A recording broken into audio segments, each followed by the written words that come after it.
Hello, everyone. Welcome to Auntie Derek's Daytime Tea, where we discuss the latest celebrity tea in the news.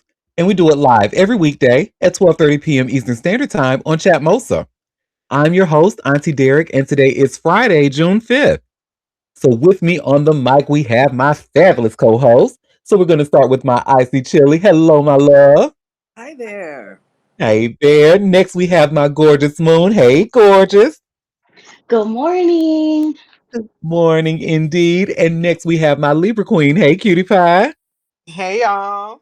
Hey. And shout out to the listeners holding it down in the chat as well. Well, y'all, I think we got some good old hot tea to sip and a lot of it. So let's just go ahead and jump right in. Tea time. Yes. Well, I want to start off with the brat. So remember how last year I did a Pride Post segment, and shout out to Beezus for coming up with that name. But I did Pride Post, and on my June 27th show, I honored the Brat, and we talked about how the Brat was the first solo female rapper to achieve platinum status. So shout out to the Brat as well. But TMZ actually just caught up with her out at LAX. You know, like they do. They always like to bother people at the airport. But you should see where it says here by way of TMZ. The brat says she feels sorry for homophobes after Andy Ogle's anti-gay post. And of course, you know, Andy has denied this post and said it was a staffer or somebody that sent that bullshit. But whatever. But they asked the brat what she felt about it. So it's about a quick video, a little over 2 minutes. And Brat is there with Judy. You know how they always flirting. And let's just look at some gay shit for Pride Month real quick and see what the brat has to say about it. So here we go. What is up, Brad? How you doing? What's up? I'm good. Me and my wife are doing wonderful. Well, happy Pride Month. Thank you so much. Happy Pride Month to all of y'all, too. You see, I mean, obviously, look, there's a lot to celebrate. Absolutely. And I see your entrepreneurial spirit is popping right now. Absolutely. We just released Curl Lab. That's products for the curly girls with the beautiful curly hair. Look at my wife's beautiful curls. Yes, indeed. That is what we do. I also got Kaleidoscope by the Brat on deck in every store you go to. You know what I'm saying? So, you know, we represent, we doing our thing. We blessed out here. Happy Pride Month. How do people support Pride Month that don't generally spend money in the LGBTQ plus community? Maybe is there a way that can they mess with your products?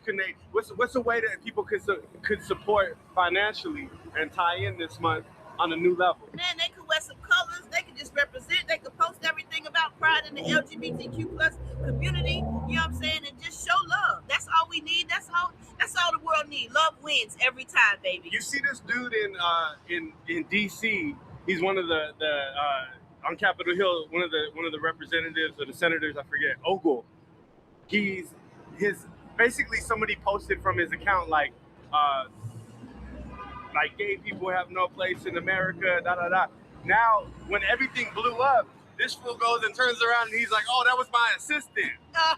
He's You wouldn't want to claim that. No. That's dumb as that's the stupidest thing you could ever do. Well, any message to the people that they haven't caught up to what is happening and realizing that these are our neighbors, these are our friends, these are our people. Absolutely. And we're not going anywhere.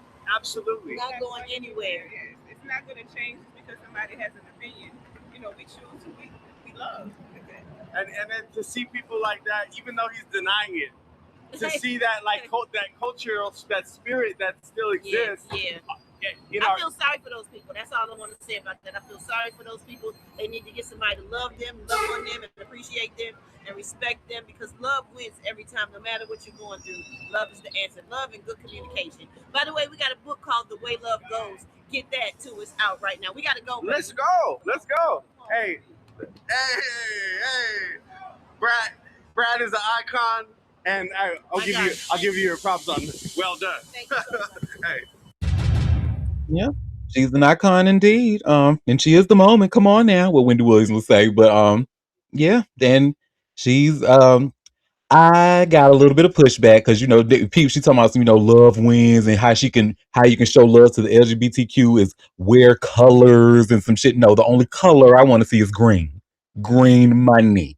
So if you ain't talking about money, keep it out my what Dolph say. If you ain't talking money, I don't want to talk. Rest in peace, Dolph, honey. The showing the Facebook love and all that, that's cute. That's cute. What she say on Coming to America? See, we're happy to get the kind that jingles, but we'd rather get the kind that folds. Okay, send money, damn it. Talking about some colors and shit and love wins. Money wins, damn it. But she is right about people being unloved and um yeah, yeah. So shout out to the brat. But yeah, he wasn't using the word icon loosely. Like she most certainly is. And we highlighted it last year. And she's the first solo female rapper to go platinum. So shout out to the brat.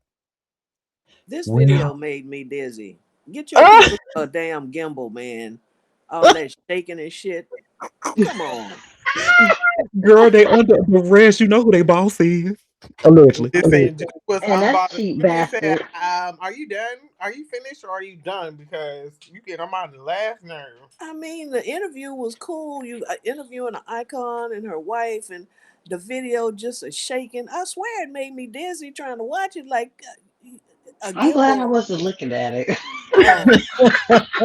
Oh, it was terrible. I'm like, this just takes. And I hate seeing videos like this when people post videos and it's all over the place. The shaking, the shaking, the shake.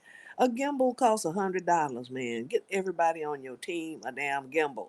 The gag is chill. Daddy got to spend $100. Girl, they can go right to Five Below. They got them little bootleg gimbals that they can get up in there or them phone holders. What? Get you a Yes. bootleg gimbal in, because this didn't make no damn sense. You can be a content creator on the budget, honey. Go right up in five. Let me be quiet. Ain't no endorsing until they give me a check. They already got a valid tweet out of me, honey. Ain't You send done me a said damn enough. thing. And you know what? And I don't like that somebody was trying to say that her and Judy done broke up. They always do. And what I don't understand is why people be throwing so much shade at Judy. Like, what she do? Like, do they be like, oh, I just don't like her. I've heard like I don't like Because her. they want to be under the brat. That's it. Jealous. Y'all That want woman ain't done nothing to nobody. nobody. All she do is just be cute with that booty and go on about her business. I haven't seen anything problematic with Judy. Me either.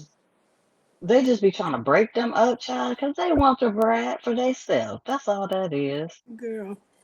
Yeah, the brat is Aries, honey. We do have that effect on people. Not to brag, but we But enjoy yourself. She's so cute. she is, honey. Just don't antagonize her in the club because you might get a bottle upside their head. Oh no, I would Look, never. look here. The girl, it ain't nobody fucked with her since. Look, Okay, I don't look, understand. look, and she paid her dues. She did her time, and she out here living her best life. I actually love her in like the podcast and radio space. I love, love, love her on This Nation. Love her on them. So She be shutting Gary down. Gary, Gary doing the fucking most all the time.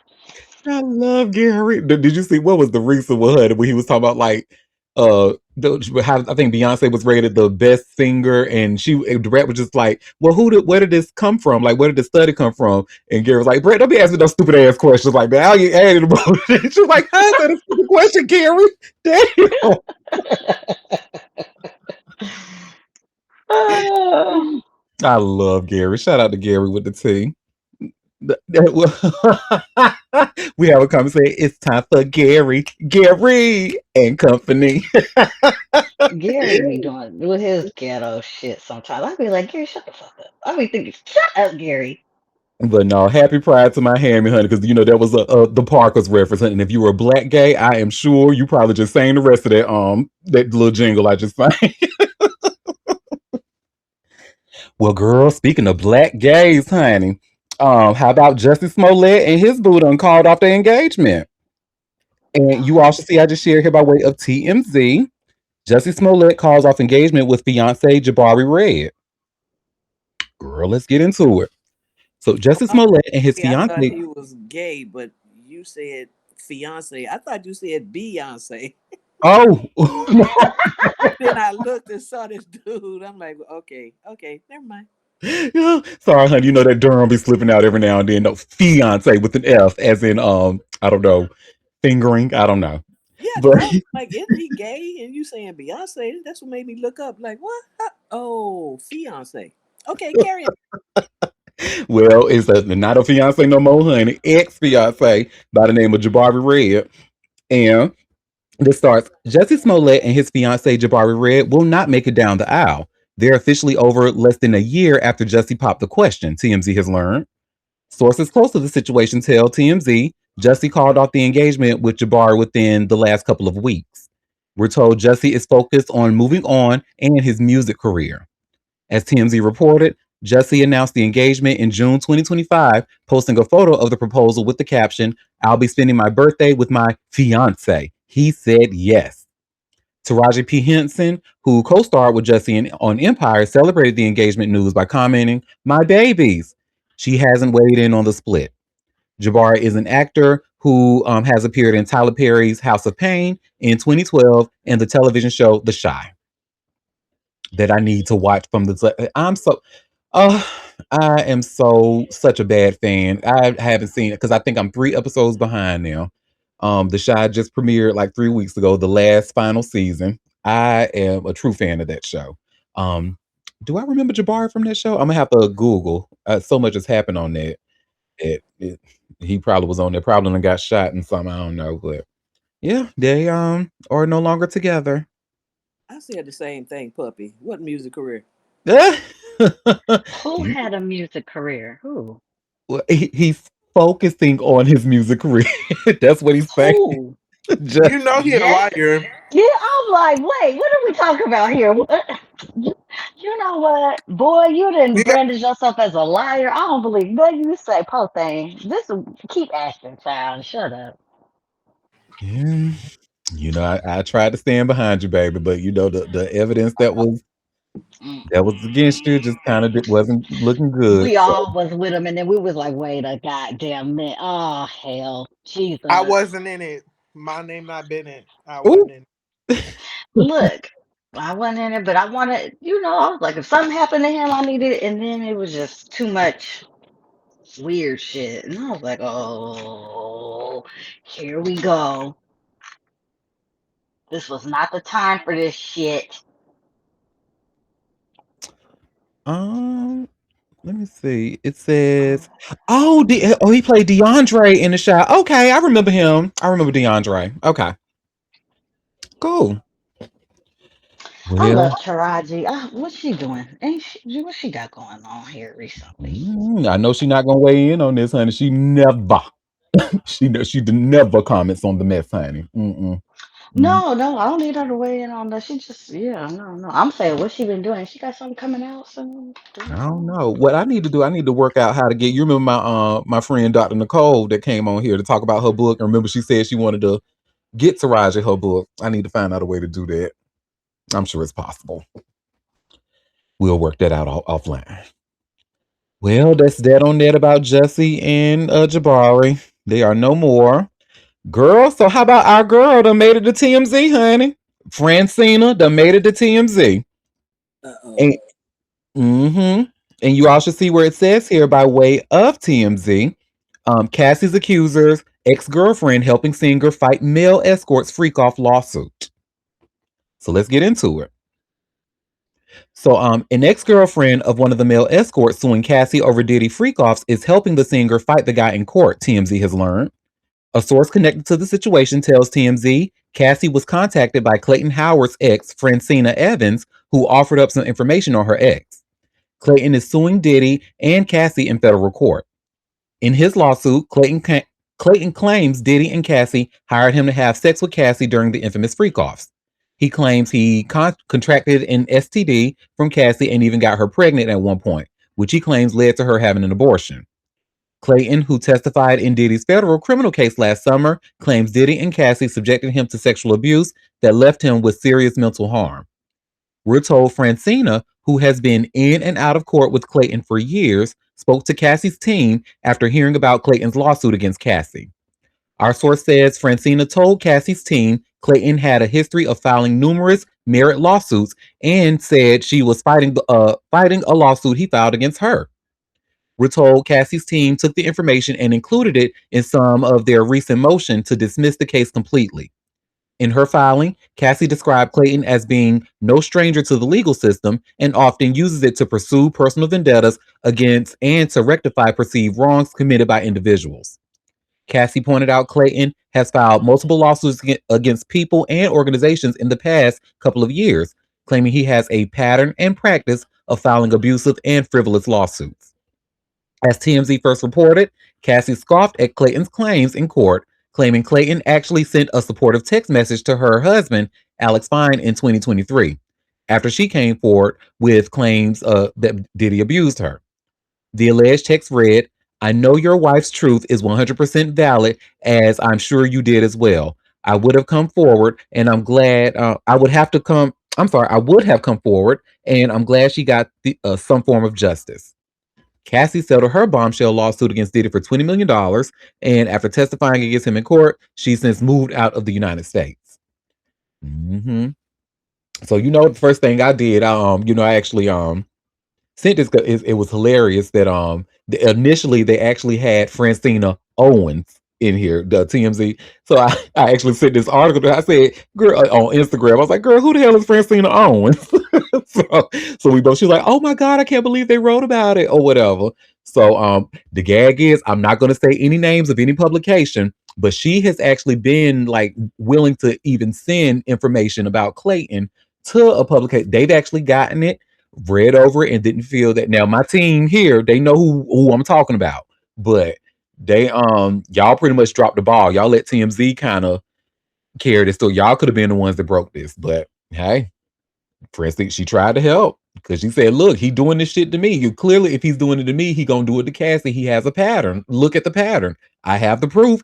These people got the proof and still just like disregarded it, swept it under the rug. They were like, okay, girl, well, sorry you're going through that, but yeah, but if you need any type of publicist, if you need, you can talk to us about, getting, yes, honey. Messy. Well, drop the ball. And remember, this is I hate, no, I don't. I was about to say I hate to brag, but this is another story I clocked. Remember, because before we even knew about Francine or who she was, that one little detail in that lawsuit against Cassie when he couldn't he said that she had an abortion and didn't tell me. And I'm like, well, why would she need to tell you? See, something about him ain't right. Something about him ain't right. That was the. I said, nigga, what? Didn't tell. Matter of fact, how you even know she was pregnant by you? You just making up shit. Exactly. I was like, you like, nothing against sex workers, but I don't think sex, especially like the males, really are too concerned unless they got some kind of weird ass religious background. They're really not concerned with, you know, where they dropping off the kids. So I found it to be weird. And I'm like, see, this is like, to me, it's giving narcissism. It's giving, I want to control a woman's body by any means. And I was right. I just didn't know exactly how right I was. So that's that on that, honey. Ooh, child, what we got next? What we got next? Ooh, Cardi B and Tasha K. We love talking about that, honey, because that Libra Queen. Excuse me, not the original Libra, because the original Libra Queen is right here, right now. But this secondary Libra Queen, she is not playing with Tasha's ass in court, honey, to the point where she wants her legal fees as well. I want them millions of dollars and my legal fees for you making me drag my ass out to court anyway. And you all should see where it says here, by way of All Hip Hop, and it's an exclusive. Cardi B hits Tasha K with a $110,000 attorney fees bill after lawyer's AI slop backfire. So let's When get I into say it. she's pounding her head into the cement. Yes, Babe, she yes. said these expensive, these is red bottoms, these is bloody shoes, and I'm not taking these bloody heels off your neck. So, hey, you look, play pussy, get fucked. She gave Tasha K a fair warning. We all saw it. Tasha K disregarded that warning, and now look, here your ass trying to escape to Africa, and girl, bye. Well, anyway, Cardi B just hit Tasha K with the bill her sloppy lawyer helped draft, and the amount filed in federal bankruptcy court today is over $110,000 just in attorney fees. Court documents filed June 3rd in the U.S. Bankruptcy Court for the Southern District of Florida show Cardi's two law firms are jointly seeking $110,115.76 in attorney's fees and costs that a judge already ordered Tasha K to pay. The breakdown is $59,765.76 from Miami firm Meelan Budwick and another $50,350 from Atlanta-based More Pequinot, and that's before the court even signed off on the final dollar amount. The fees cover 14 months of lawyers monitoring every platform Tasha posted on, and the legal work to bring her back to court. And a chunk of it traces directly back to her attorney's own mess. Tasha K's bankruptcy lawyer, Chad Van Horn, submitted a legal brief that contained at least one fully fabricated case citation and three others that didn't hold up, what Cardi's attorney, Lisa Moore, called hallucinated. AI generated case law that simply doesn't exist. Cardi's lead counsel, James Moon, caught every fake citation the old fashioned way by actually reading the cases and then spent over 9 hours specifically documenting the AI citation problems before the May 6th hearing. Van Horn filed a corrective notice the day before court, admitting the errors and apologizing to the judge, but the court still hit him with a personal sanction covering 10% of the fees tied to Cardi's reply brief. That's money coming out of Van Horn's own pocket for sloppiness that made a bad situation worse. The judge held Tasha K in civil contempt on May 6th, ordered all violating content removed across YouTube, Twitter, Instagram, Facebook, Threads, TikTok, and radio, and rejected every defense Tasha's team put forward. Tasha went live the same night and confirmed the loss, saying both she and her lawyer got fined. She told her audience the hearing lasted 3 hours and neither of them saw the outcome coming. Cardi's team is now also pursuing the full original $3.9 million judgment, arguing that Tasha's violations wiped out the structured repayment deal she was operating under. The whole situation started in 2019 when Cardi sued Tasha for a years-long online campaign of lies that a jury valued at nearly $4 million in 2022. Tasha filed for bankruptcy. The debt was restructured to $1.2 million with monthly payments and a strict gag order attached. And then she violated it anyway, over and over, until her own lawyer's AI generated briefs became the final detail that helped seal the loss. Tasha K now has 28 days from the court's final fee order to write that check. Girl. How you stupid and you hire stupid attorneys? AI? Oh my God. Are you fucking kidding me right now? Oh.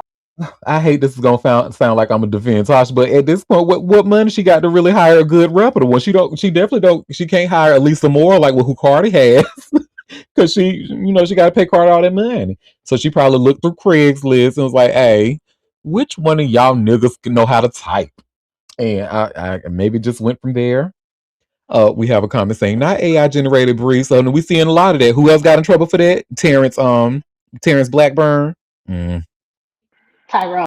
Tyrone Blackburn, thank you. He defended Terrence Dixon. Thank you, Moon. Super. Well, that is that on that, honey. Like I said, she is not taking them bloody heels off that neck. And that's that on that. So, I know y'all probably seen like some posts that said Clive Davis was no longer here with us. These are not true. He is actually out of the hospital. And you all see where it says here by way of TMZ. Clive Davis discharged from hospital, recuperating at home. So, music mogul Clive Davis is back home and on the mend after spending the past week hospitalized, TMZ has learned. A rep for the legendary music executive who molded the careers of Whitney Houston, Aretha Franklin, Kelly Clarkson, and more tells TMZ Clive was discharged from the hospital on Thursday and is now recuperating at home. We're told the 94-year-old is in good spirits and happy to be out of the hospital following his recent health scare. As TMZ previously reported, Clive was hospitalized in New York last week after developing an upper respiratory infection. At the time, his spokesperson said he had been admitted out of an abundance of caution and was expected to make a quick recovery. Looks like that prediction was spot on, with Clive now resting comfortably at home as he continues to recover. Clive, who is famous for his Grammy parties, has battled health issues before. In February 2021, he was diagnosed with Bell's palsy. Still, the music icon has remained active well into his 90s, continuing to attend industry events and champion new artists decades after helping launch the careers of some of music's biggest stars. So yeah, good to hear. Yeah, I did see I saw like maybe two posts that said uh rest in peace or something like that to Clive Davis. But then I noticed I didn't see like too many other, because I feel like a story like that would have just been like all over. Like, It would have been. And people just be trying to jump on the get to be the first person to say it, and then it'd be wrong. mhm. That's weird behavior. Remember this, honey. See what I learned from award-winning Julie. Excuse not Julie, but Juju Chang, honey. What I learned from her. It ain't always about being first, baby. It's about being right, about being That accurate. part. That part. So, I mean, clearly she know what she's doing, honey. She got awards. But yeah, that is I guess good to hear, and he's recovering in good spirits. So, I mean, hell, he's 94. Shit, it's at any minute, anytime. oh, oh, Shit. oh my Okay, let's be fucking for real. 94, like any goodness. second could be your day. Didn't we share like a blind item in the chat? There was a blind item. I think somebody said that there was like a music mogul who is like trying to stay alive as much as he can, because they know as soon as he does pass away, like all Telling the all their floodgates, business. baby, the floodgates are going to open, honey. Oh, Clive was a tyrant. Mm-mm. And we know he was a tyrant. I mean, how you had to deal with Whitney at peak cocaine. Shit. Mhm. Whitney and Bobby trying to keep that in line. Probably Please, he was. was probably handing it to her, allegedly. Like, here, girl, you need to I calm down, girl. Here. well, no, I watched this. You know that Heartbreak Hotel Hmm. song. There's a story about that, about how she was in peak Bobby Whitney cracked out situation, and apparently she had done her part, and it was so bad. So was it Faith and who was on the song too? Faith and And Kelly Price. Kelly Price sung her down on the thing. So Clive was like, to the producer, get her in there to do the damn song. Whitney wasn't doing nothing but playing around, playing, being cocaine Whitney at the time. You know what I'm saying? You know them antics, we saw it on TV. He played the song for her, and it's like it snapped her out of that thing. And when they say she did it, she tried to tell people, get my inhaler, da da da da da. But Clive, to get back to the point, Clive told her, don't you leave that fucking compound until she do this shit right. And I don't want Bobby's voice on the motherfucking song. I don't care. Get me what I want. And now we have Heartbreak Hotel. You know what, Liz? That sometimes a little assertiveness is needed. Because can you Look, imagine? when they she and and she didn't want, because they have her on the thing doing Heartbreak Hotel. He got her to. She was like, I don't like it. No, no, no. He kept that one little time she did it and looped and took Bobby because he said, I ain't going back up there with this with Bobby on here. Clive said, hell no. So he made her do what it do. Mm, girl. Well, speaking of a cracked out situation, Oh honey, shit.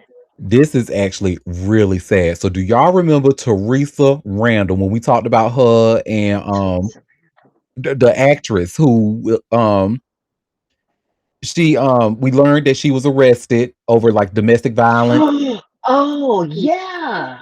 This, when I tell y'all this, because I want y'all to keep in mind, this is one of my favorite actresses. Don't Period. tell me she on drugs. Bad girl, allegedly, according to her ex. And just so we're clear, because I know when I clipped this story and put it on Facebook, people were commenting, "Oh no, is she? Is like Father MC? Was she beating on Father MC?" No, it's another ex. And I imagine this guy is maybe a white guy based on his name, because there's no picture of him in the article.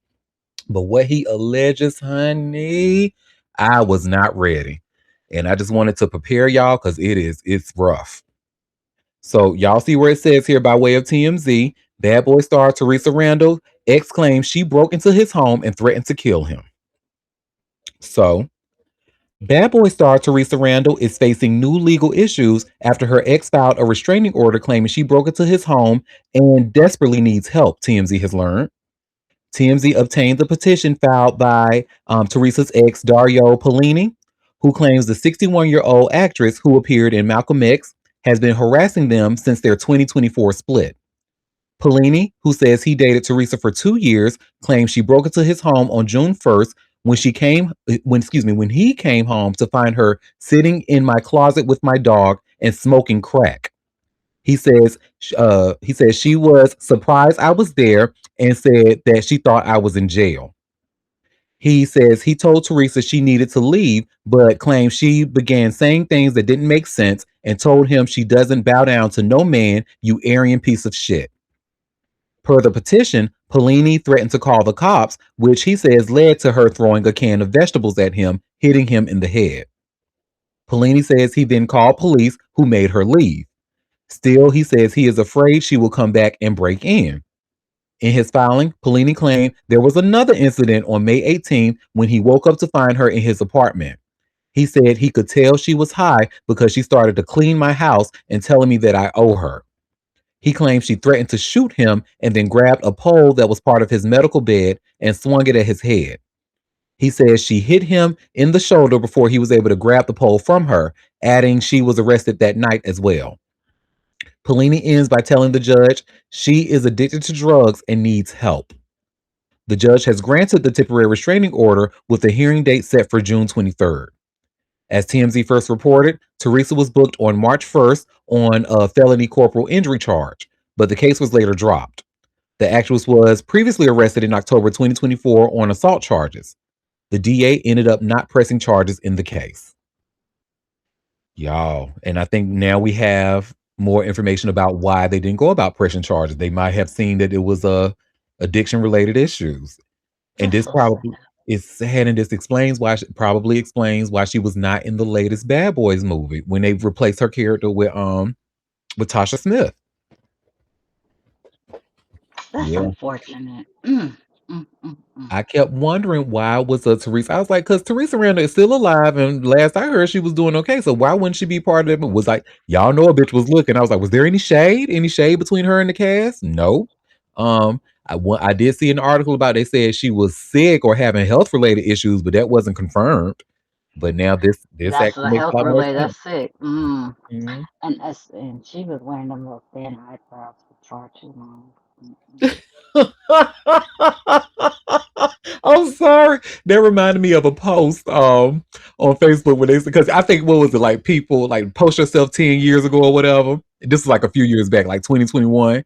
And then this is 2011 with the when people were posting 10 years ago. And it was like, you all look so good, but wow, so many thin eyebrows. Oh, I'm so glad we are moved past that era. My God, that was horrible. Thin Look, eyebrows are never, never cute. Never. all I need is a little line, just a little line. Mm-mm, mm-mm, mm-mm, mm-mm. Or And just I shave them really all off can't. and look like Whoopi Goldberg. Well, Whoopi, I don't think Whoopi can grow eyebrows, and that's just she ain't never had none. But folks that shave them off, I can't stand that look. Oh, it bothers And it's my thing is like when you gonna shave them all off and then draw over a thin line. Like, girl. me. I'm so glad we're not in the '70s with that shit no more. Ooh, yeah, Some people still got it. I uh, know, and I hate to see it. I It's hate the to worst see it. look ever. It really is. But they was really doing it the '80s, the '70s, and '80s. Child. It's a little thin strip is cool. Mm. not breast strip eyebrows.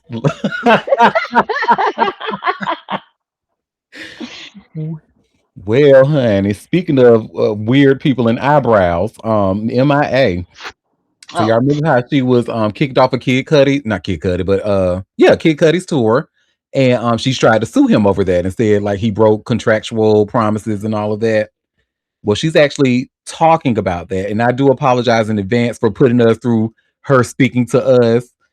But it says here by way of TMZ, MIA says Kid Cudi ghosted her after tour firing. So basically, she was saying that she didn't even know she was fired. Her son was the one that broke the news to her because he saw it on the internet. So let me share my screen and Yeah. right. Yeah, girl. But this is what she has to say, child. Have you spoken to Kid Cudi? No. And do you think you will? He didn't even speak to me about it. Are you open to that conversation? He didn't call my management. He didn't call me. He didn't talk to the crew. And I even made an effort to go to talk to him. Mm-hmm.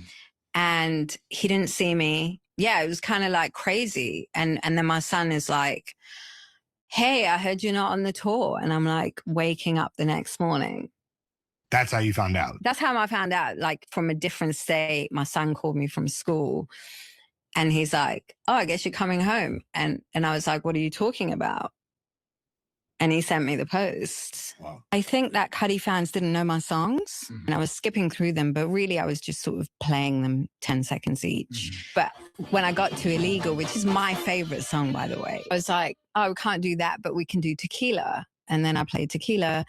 But I think people thought we can't do Illegals. And I said, some of you might be, but the whole song's chorus saying I'm illegal. When those fans react in that way and say, oh, that's a MAGA artist and she's invoking illegal immigration. I'm not. Yes, I that get all what you of think that. was going on? That's not what's going on. That is what the media wrote as what's going on. That was the perception that was generated and fanned and algorithmized to cement a narrative. Because the narrative is that is a brown woman who is an immigrant. And no matter what Americans think about that, they can never remove that. Sure.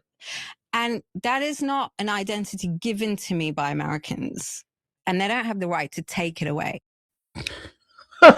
So, baby, if you needed any confirmation that her ass is MAGA, that answer the way she dodged that question, talking about saying, who the hell tried to take your brown immigration status away from you, girl? Nobody. You did. If anybody did it, you did it to yourself, honey. Because the North remembers talking about the media. She think we stupid. But anyway, girl, go ahead, Libra Queen. I'm dying to hear what you have to say. You know when you're a bitter bitch, you start to age. You start to crack. You know, the first thing I saw was, goddamn, where is the collagen? You know, the eyes look real sunken and slow. You know, bags galore. She got bags for days. Is she talking about a title? Talking about Americans can't take it away from it, bitches. As long as you're in America, that's what you'll be. Unfortunately. But you trying to align yourself with people who, if they could, run your ass back all the way to motherfucking India, past the UK. They gonna take your ass back to India, to Sri Lanka, honey, where you hello, okay, girl. Hello, we are people in your native land. You know, but if you like it, I love it for you. And you mad because you didn't get a phone call, ma'am? So sorry. So sorry. Sorry to my haters. So sorry. Okay, because I feel like the message still got across. You still know Hello, that you no at longer least you part of got the it. You want to go home or you want your luggage? Because when does it become? Your son gave you the message. Did you not get it? Oh, okay. Your ass did not just say, do you want to go home or do you want your luggage, girl? Hello? Are you more concerned about your luggage or do you want to go home? Oh, okay. Make your flight. Oh, okay. And then also, I want people to stop fucking interviewing her. Let her ass fade back into goddamn the ether of nothingness where she was and stay there. Because I'm tired of hearing her. No, she ain't got really. nothing good to say. She's not a good representative of her people and in her tribe and the likeness of her community. So go the fuck away.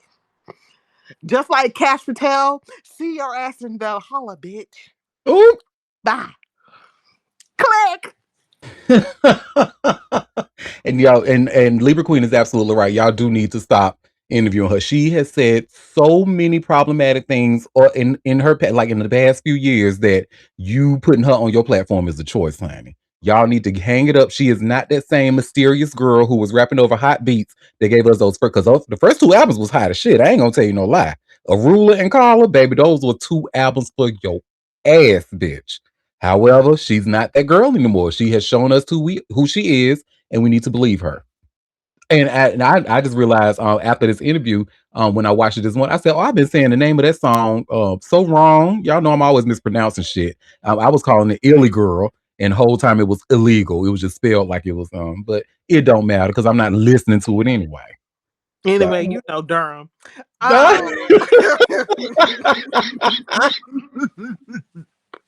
But yeah, the only thing I knew from her was the little the firelight that was in the highlight. Shit, that's it. That's all. Oh no, baby, she got some hits, honey. Hits that stick like grits, honey. Well, I will never know. You know what I'm saying? On the underground, what's the point of knocking me down? That's from her song "Bird Flu," honey. Oh, she used to eat for real, for real. And I will never know. Well, that is that on that. Libra Queen will never know, and I won't never listen to it again, honey. Well, also, shout out to Kid Cudi because, yes, that's how you leave a bitch. Okay? That's how you leave a bitch. Bitch, you thought, ho, bye.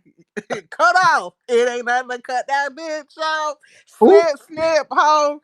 Snip, snip. Leave a bitch for dead. Honestly, And we'll do it again.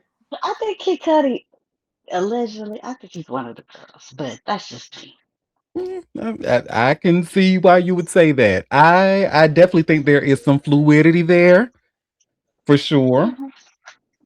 Yeah. Yeah, I think I will say I think he's mostly straight. Most. That's like a little bit pregnant. Yeah. Maybe on a good night, maybe, after wine and a good blunt, kind of how I am around women in a bottle of wine. You never know what could happen. You a motherfucker. That's a comedy right there. That's a motherfucking lie. Look, we have a comment saying, "I'll give him some pussy to test that theory." I know. Look, I know that's right. Oh, well, he got him a white woman now, so They don't mean nothing to us. Yuck. Our community, honey, that's almost like an invitation, honey. No shade. Sorry, white ladies. if that's it, yes, I Look, know you what see the comment. Look, oh, so he's single. Look, he with a white girl. Oh, he's single. Okay. Oh, I love y'all. I'm just Y'all are gonna stop it hilarious. right there because I don't want to, wake up too many things from Auntie's past. So, girl, speaking of single, honey, and you know what? When I first saw the story and we went over the shit yesterday, right? I'm like, you know what? Normally, Adam 22 is a scamming ass white man, and I don't know if his wife is too, but it looks like she might be, honey, because she alleging that she was scammed, identity theft, but no, she's actually not divorcing her husband. But remember how we talked about that whole divorce yesterday? And she allegedly filed for divorce, and he put on his Instagram that he looking for black girls. Like, it was all weird as fuck. But you all see where it says here, Lena the Plug denies Adam 22 divorce and claims identity theft. Identity theft? I'm sorry, what? Girl, Someone AI Control generated Alt you to Delete. lie. Control Alt Delete. Who generated his post? Get these fucking dirty ass folks out of my face, please. Someone went to the court and said, "Bitch, I want to get somebody divorced today." You know? And let me see if I can do it. I got free will. Who can I set up? And Adam 22 and her, those were that was the pick. Hello? girl. You know, like they ain't got cameras in the courthouse, but whatever. If she wanted to, deny, girl. I know that's right. Well, But don't nobody want them dirty dicks. Ew. okay, girl. I mean, it's giving trailer. Like, it's giving they walk out smelling like kerosene. Like, no. Well, this starts. Lena the Plug says reports she's divorcing Adam 22 are completely bogus, claiming a mystery man has been trying to end her marriage for months by allegedly filing court paperwork in her name. The influencer jumped on Twitter Thursday to address what she called the chaos surrounding TMZ's report on her divorce filing. And if you watch the full video, which we're not doing, she insists the divorce filing was not her doing. According to Lena, the drama started when she checked her mailbox and found rejected divorce paperwork that had already been submitted using her name, address, and a forged signature. She says the filing included a $435 check from a man whose name immediately rang a bell. LTP claims it was the same name police previously gave her after responding to two separate wellness checks at her home. She says someone had allegedly called authorities claiming she was being abused by Adam, accusations she insists were completely false. Lena says she didn't realize the situation had escalated until Adam told her TMZ was reporting on their divorce. After calling the courthouse, she says she learned a divorce case had been filed under her name. Her reaction: I found out that I was getting divorced when you guys found out I was getting divorced, she said. Lena flatly denied several claims contained in the filing, and most importantly, she's not trying to end their marriage, saying, I love my husband. We've been together for 10 years. It's not happening. Of course, the alleged mix-up wasn't helped by Adam's reaction. He celebrated the reported split online, posting freedom and joking that his DMs were open. For now, Lena says she's lowering up and fighting to get the filing tossed while insisting her marriage is still very much intact. And there has been an update on this story. It says Adam 22 confirms there is no bad blood between him and his wife, Lena the Plug, who he calls his Kitch, and that's spelled Citch. So I imagine maybe that's cunt and bitch combined, I guess. But yeah, he said, I love my kids and never turn my back on her. Ew. Now, initially when you said that, but apparently she has a stalker. But who in the courthouse is letting people file for other people? What's going on? It's giving lackadaisical government, just letting anybody willy nilly file for other people. What? Do y'all got ID checks or anything? Well, let's be clear. You know, them people probably not getting paid worth a damn. So, I mean, sound like a PR stunt, really. Trying to be relevant. But why? Y'all are fucking porn stars. What else do y'all need? Listen, it might be slow. It might be slow on the OnlyFans, you know. Well, I don't know. Well, we're in a bind.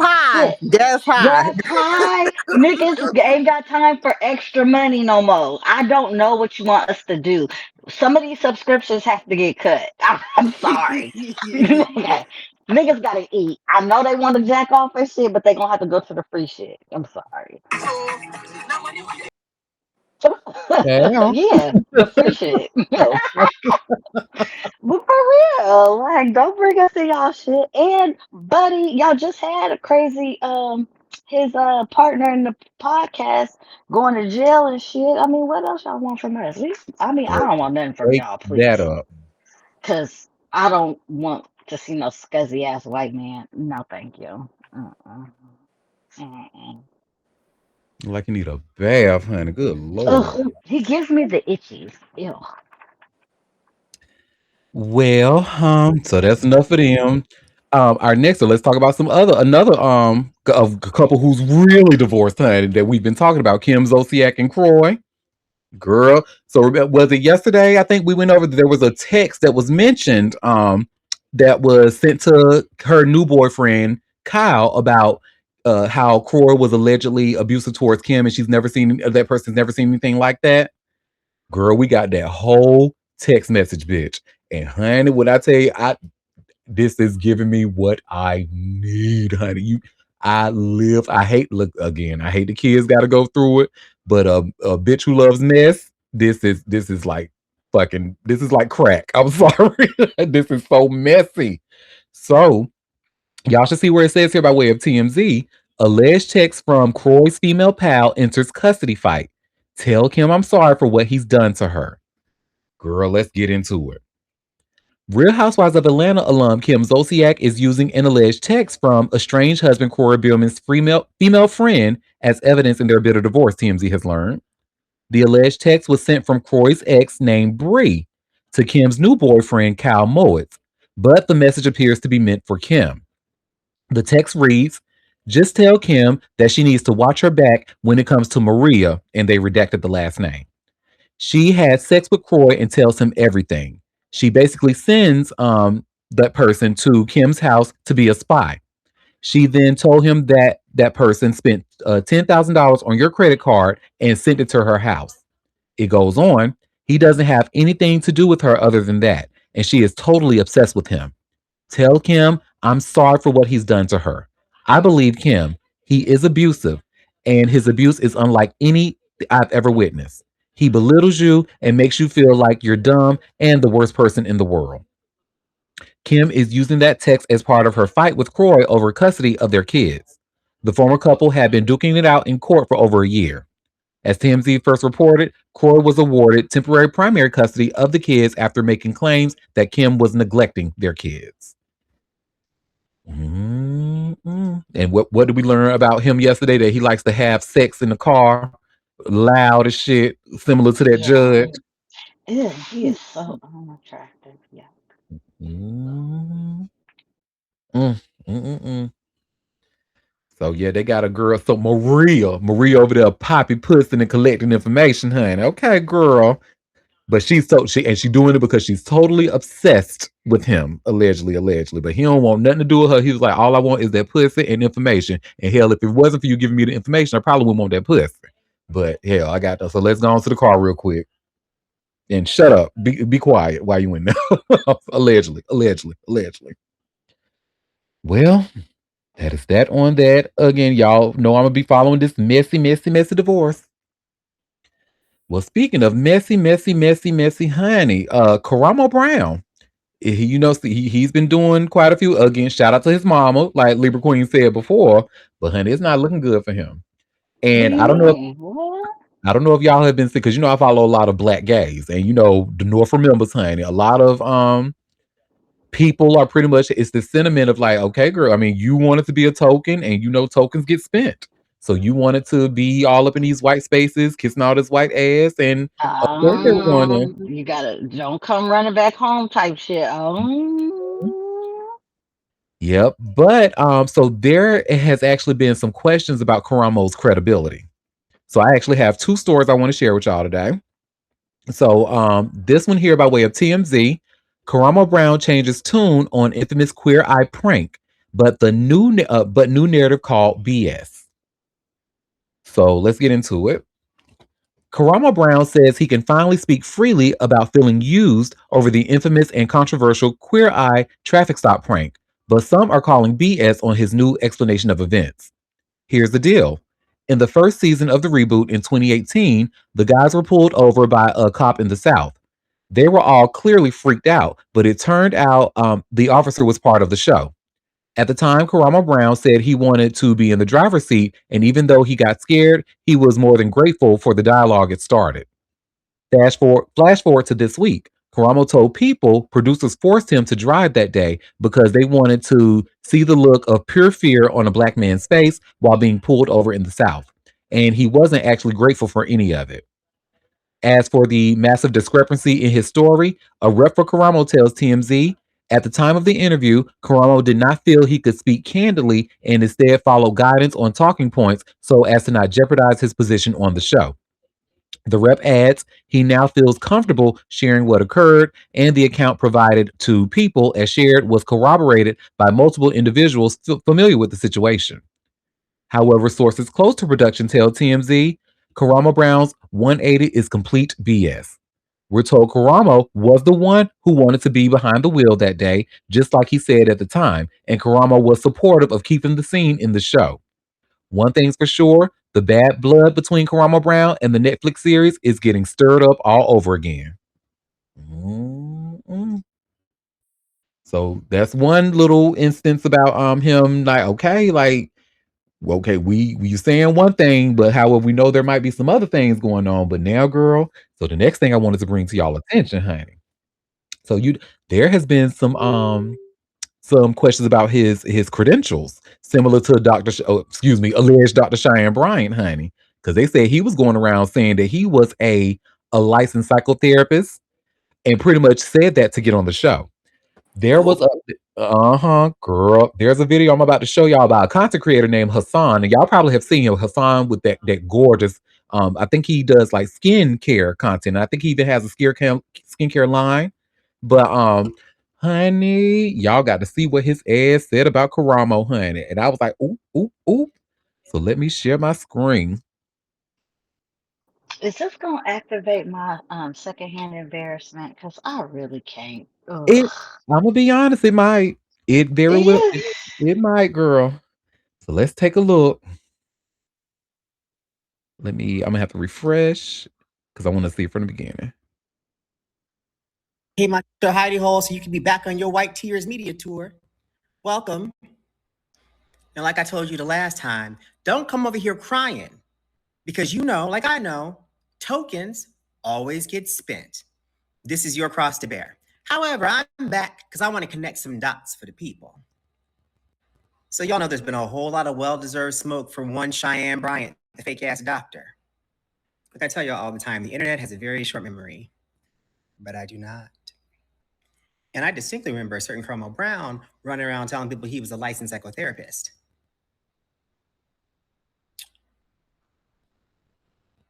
And the kids in the cafeteria told me that's what he also told casting on Queer Eye. And that's also how he got on the show. And then they found out he wasn't actually licensed and they changed his title to life coach real quick to avoid any liability. Now, do I believe that hairy basic brick, Jonathan, who is shaped like a bag of water, said that Karamo wasn't a star? I believe that absolutely 100%. My problem is that Black people like Karamo think that fat meat won't be greasy if you don't season it. Anyway, girl, don't be coming over here trying to pour that cold, stale-ass tea. At least not until you come clean about what you did to your face. Good day. Oop. Hey, Karamo, I see you done came out your hidey hole. There we When he said fat meat, okay, he's telling the truth. I believe him. when Mhm. when niggas don't believe fat meat is greasy, okay, he was telling the truth. Mhm. So yeah, honey. And so, although it does not excuse them white folks, but see, I hate when people be fucking up, and now you giving some of them people credibility. You giving that doorway your for them to get away with the bullshit that they did to you. And so now, because you be lying, why do people always gotta lie? Don't lie about your credentials. That's Stop what I'm it. Y'all saying, honey. embarrassing. Y'all do not, honey, because I'm telling you that like once your credibility comes into question, honey, and people can't believe what that's like one of my worst nightmares, honey. I hate for me to say something like the thing is I love the idea that I have like this, no, not even an idea. I love the fact that I am able to people they just see what you see is what you get with me. Like I can say, oh, I'm a McRib stand. I love trash food and all this. Like people just be really out here faking the funk, and it's just like for what? Like I just feel like it Ugh, takes it's so so much energy, embarrassing. and girl, that's a whole It nother is. show. A whole nother show, honey. Well, we have a comment saying, "I feel no sympathy." Oh, mm-mm. Well, And to find out you being one of them people is super annoying.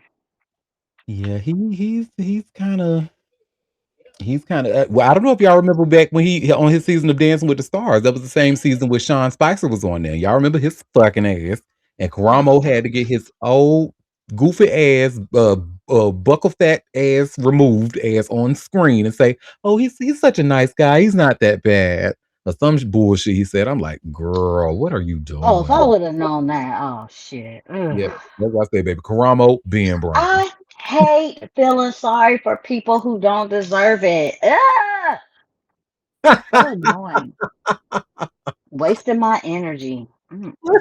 Well, no, it's always good to have empathy. We need more of that. Mm-mm. Yeah, well, not for him. And I couldn't have empathy somewhere else. Well, honey, well, go ahead and keep your empathy for this motherfucker too that we about to talk about next, honey. Jonathan Cooper from the Broncos, who can't keep his goddamn hands to himself. And you all should see what I just shared here by way of TMZ. Broncos Jonathan Cooper arrested for domestic violence and criminal mischief. When do Till we not have an athlete story about either stealing, running around amok, or beating on a woman? When do we not have these? no, child. Okay. And Chill, you see that asymmetry girl in that picture? Funny looking ass. I was just gonna say that. Yeah. That was the Funny. first thing I know. I was like, ooh, that is asymmetrical than a That right motherfucker. side is higher than the other side. His Can you whole see it? face is asymmetrical. Mm-hmm. That right side sitting high. Well, I guess it would be the left side. I hope the girlies is paying attention to what we're saying They about not. that. They fucking birds. No, they Ooh. Well, Jonathan Cooper is behind bars in the Colorado jail after the standout Broncos linebacker was arrested Thursday night around 11 p.m., TMZ Sports has learned. It's unclear what led up to the arrest, but the 6-year pro is being held on 2 counts of domestic violence as well as criminal mischief. The 28-year-old was booked into a detention facility at 2:38 a.m. JC is scheduled to go before a judge this morning, and he's got another hearing set for Monday. Cooper was a 7th-round draft pick out of Ohio State in 2021, and he's been a steal.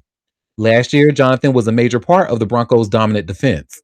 He racked up 8 sacks and 50 combined tackles in 17 games. They say the story is still developing, and there's actually been an update that I am just seeing for the first time with you guys, so let's go over it. The update says, we're learning more about the arrest of Cooper, which allegedly stemmed from an argument with his girlfriend over cheating allegations. Cooper was hanging out at his place with a woman he'd been seeing on and off for years when she confronted him over the alleged infidelity. The 28-year-old woman told police she grabbed Jonathan's phone and threw it against the wall, but before once again gaining possession of the device. There was eventually a struggle, and Jonathan was able to retrieve his phone. According to the probable cause affidavit, he then demanded the woman to leave his home, or he allegedly told her he would break her cell. Cooper admitted she didn't leave, and he followed through on his promise, biting and breaking the screen of the iPhone 17.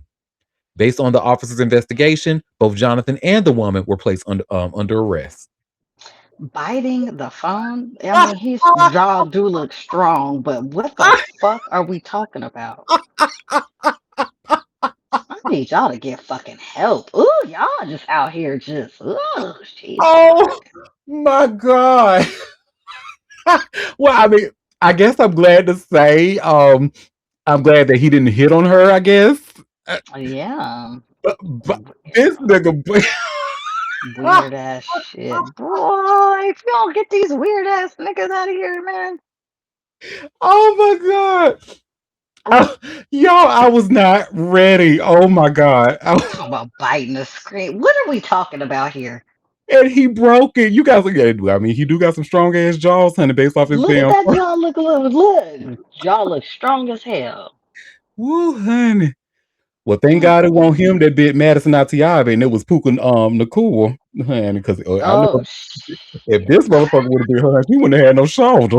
If you could talk through a phone, my nigga, an iPhone 17 at that. when Oh they my. said bite, I was like, what are we talking about? What is this? Why are we doing this? I, What the fuck? I was really not ready. TMZ, y'all should be ashamed of y'allself. I wasn't ready. Oh my God. Oh, well, that is that on that, honey. Well, y'all, that's unfortunately these next 2 stories are not as funny. Ashley Janae, the influencer who allegedly committed suicide in Yeah. Tanzania. And heavy on the alleged. Heavy. Mhm. Well, her official cause of death has been released, and y'all should see I just shared here by way of TMZ. Late influencer Ashley Janae cause of death revealed as investigation closes. So let's get into it. The mystery surrounding influencer Ashley Janae's death has finally come to a close because authorities in Tanzania have ruled the 31-year-old died by suicide days after getting engaged. Police, Police say the investigation is now complete after Ashley, whose real name was Ashley Robinson, was found unconscious inside her villa at a luxury resort in April during what was supposed to be a birthday getaway with fiance Joe McCann. The Tanzania police force says a hotel employee entered Ashley's villa during a routine evening check after getting no response at the door and found her hanging inside a wardrobe. Investigators say she was suspended from the closet's clothing rail using a robe belt the hotel provides for guests. Initial documents from April listed her immediate cause of death as cerebral hypoxia caused by strangulation and suffocation. Investigators said the incident stemmed from a heated conversation at the hotel where the couple was staying days before Ashley's death. As TMZ previously reported, after a disagreement, Joe and Ashley separated into different hotel rooms. Joe later told authorities he found Ashley after she had hanged herself on the door the following day. She was rushed to the hospital where she died April 9th. The tragedy came just days after what looked like a fairy tale engagement, with Ashley posting video of Joe proposing April 3rd during a safari in Tanzania. Almost immediately after her death, Ashley's family publicly questioned the circumstances surrounding it all, insisting they did not believe she would take her own life. In emotional statements, the family described Ashley as a beacon of light, and she showed no signs of wanting to harm herself.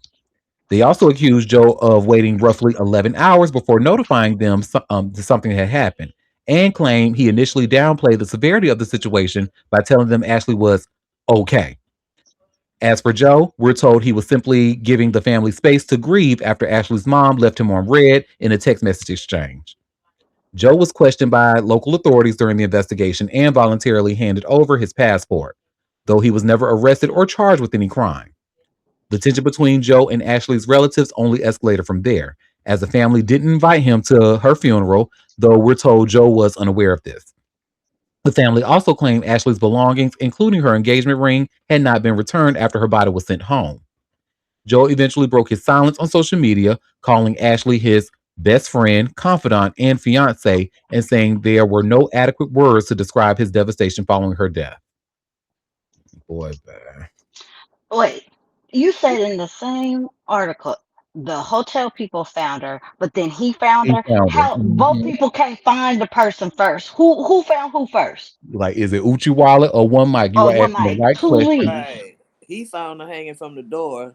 They say she hung herself in the wardrobe from the rod. Which is it? What is it? No, what it is he strangled her and he put her up there. Somebody getting paid off to somewhere. Somebody's getting Mhm. paid off Yep. to say this. And to be honest, it's probably the same person that had her phone and was texting her family. Because here's the thing, what they also trying to, and I want y'all to still keep in mind that Joe McCann, from what I understand, he is a wealthy white man, right? And he said, we read a story here before. He said he don't like the idea that people are looking at him as a well-off white man killing his black fiance. However, baby, it's looking like this is looking like a whole Dateline episode right here. Because y'all see, I just shared this TMZ article here. Ashley Janae asked ChatGPT suicide related questions before death. Police say. Okay, if it was just an argument and why I just can't see why if she got engaged and had an argument, what would be so devastating that she would just decide to hang herself while she's out there? Because she wouldn't. That's why. Because and y'all asking the right. Don't none of this make sense. And it is looking like that. Maybe I don't want to accuse the Tanzania police. No, they took money. They took Okay. money. I'ma say it. Because what all of a sudden now they changing their tune. Mm-hmm. And then this starts off. Police in Tanzania say Ashley Janae was depressed and asked ChatGPT questions related to ending one's life leading up to her April suicide. They have a translated clip. Zanzibar Deputy Director of Criminal Investigations, Zuberi Chembera, says their investigation led them to ChatGPT searches by Ashley ahead of her death, including one in March that read, "How much Valium would kill me?" Chembera also said text messages sent by Ashley to family and friends prove she was experiencing depression and distress about her life, and some messages seemed like farewell texts. Authorities officially confirmed on Thursday Ashley, whose real name was Ashley Robinson, died by suicide while staying at a luxury resort in April. What was supposed to be a birthday trip with that motherfucker Joe McCann. And I'm actually just gonna stop reading here because a lot of what's in here is just repeat language what we just read in the other article. So yeah, that's that on that, honey. They said so it's looking like possibly the look, we have a question say you have to ask ChatGPT how to lower yourself. Exactly. No. So they want that man to go. He probably paid that police department over there in and they tried to help him. They kept him in there first thing to make it look like they were investigating. And then Anne ain't got no wedding ring. Her wedding ring didn't get back either. He probably gave that away. And remember, the family has said there were no signs of her being depressed or acting as if she was going to. Her family said it. No, she was a beacon of light. She would never kill herself. Granted, I understand that sometimes we don't see it or we don't know, but it still does not add up of why. I mean, first of all, it was like if it was that serious, she wouldn't even have left. If she was like, why would she go all the way across the globe to kill herself? I'm just not buying it. And I believe they started out, the Tanzanian government started out about to, like, no, he's wrong. And then he was like, wait a minute, I got the money, I'ma pay y'all. And I feel like they changed their tune. It just seems real obvious that I he have got to the agree. money. He got the money and he paying them off. And they said, well, okay, we'll do it then. Because people want that. You know, I mean, come on. It's a And highly corruptible country out there.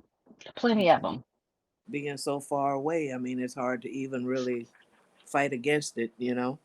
Hmm. Hmm. And I just don't. And he took the ring and he kept it. I don't think he gave it away. I think he kept it, or maybe paid them off with it. I don't know. Well, yeah, could have been because I'm sure it was an expensive ring if he's wealthy. Yeah, either Yeah, he took it or he used it as part of the he choked if he her did out. any bribery or whatever. It could have been that allegedly, but and the way they investigating that white woman who fell overboard allegedly in the Bahamas, they still Hmm. investigating that shit. Yeah, the daughter over there, like, where's my? Because he got busted for. You said you was over somewhere, but the GPS say something different. Hmm.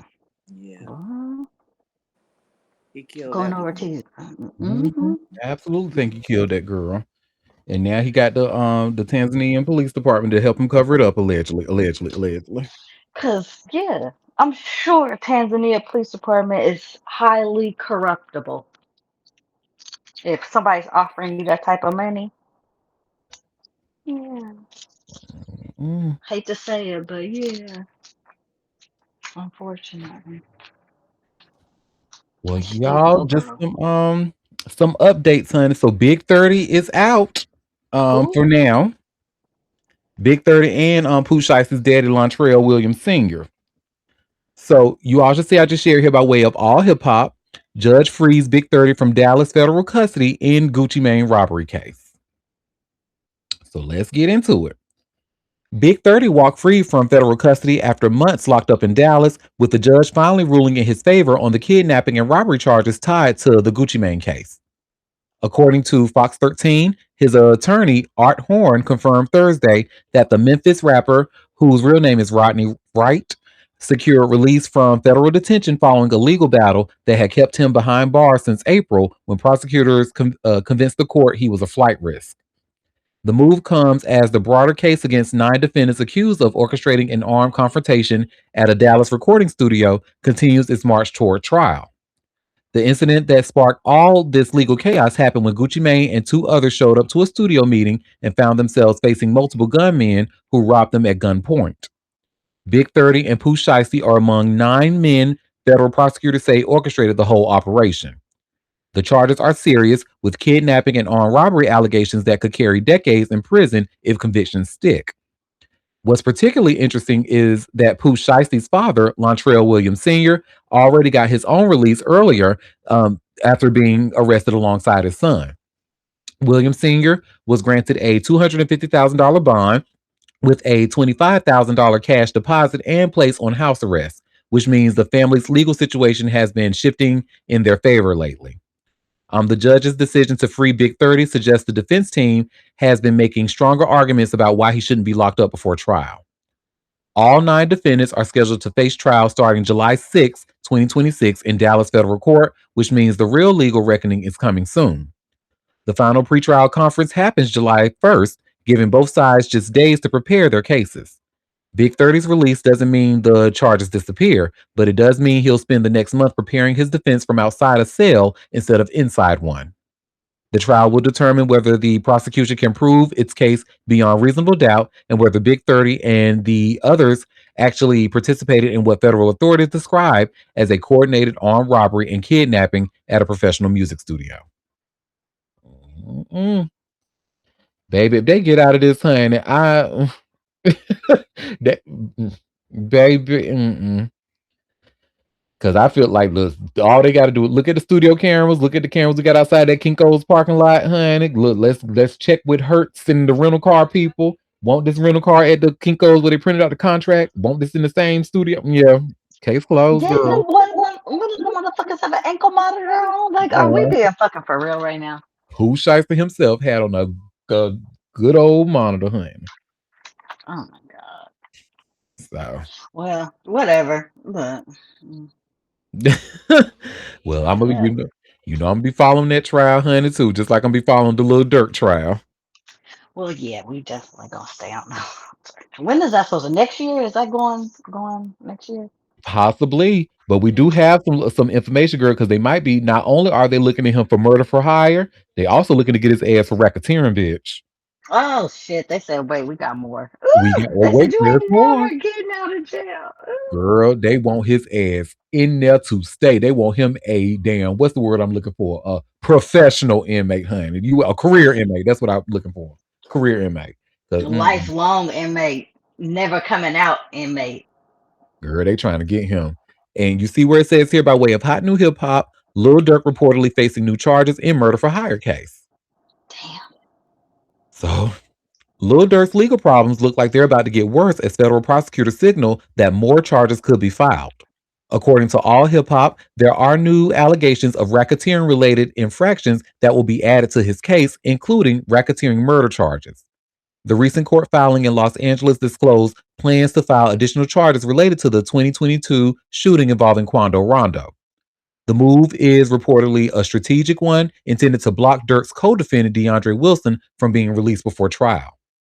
Authorities allege that Durk played a role in organizing a retaliatory attack against Quando Rondo in California. While Quando survived, his cousin Lil Pab was fatally shot during the incident near the Beverly Center. Prosecutors claim Wilson helped coordinate the shooting by recruiting other people from Chicago to travel to Los Angeles. The court documents claim that this group in particular monitored Quando Rondo for a day before they allegedly shot at him. The prosecutors describe him as a key figure in the murder for hire trial, but Wilson's team has Wilson's team has tried to argue that his alleged involvement was less significant than other people charged in the case. However, the government challenged that with surveillance footage captured in the aftermath of Robinson's death, where Wilson allegedly ordered food and talked to other people involved in the shooting less than an hour after it happened. Moreover, the filing also accuses Wilson of being out on bond in a separate murder case in Chicago when he traveled to Los Angeles. It should be noted that he was eventually acquitted of those charges. However, prosecutors cited it as part of his criminal history. While prosecutors plan to oppose Wilson's release, he's also possibly facing facing charges of murder in aid of racketeering and conspiracy to commit stalking. However, the possible new charges against Durk are reportedly also related to older incidents, including the 2019 varsity restaurant shooting and the 2022 murder of Stefan Mack. Durk was charged in the varsity restaurant, but the charges were dropped. Authorities did not file charges related to the Mack killing, though Durk was linked to it in federal documents. Mm-mm.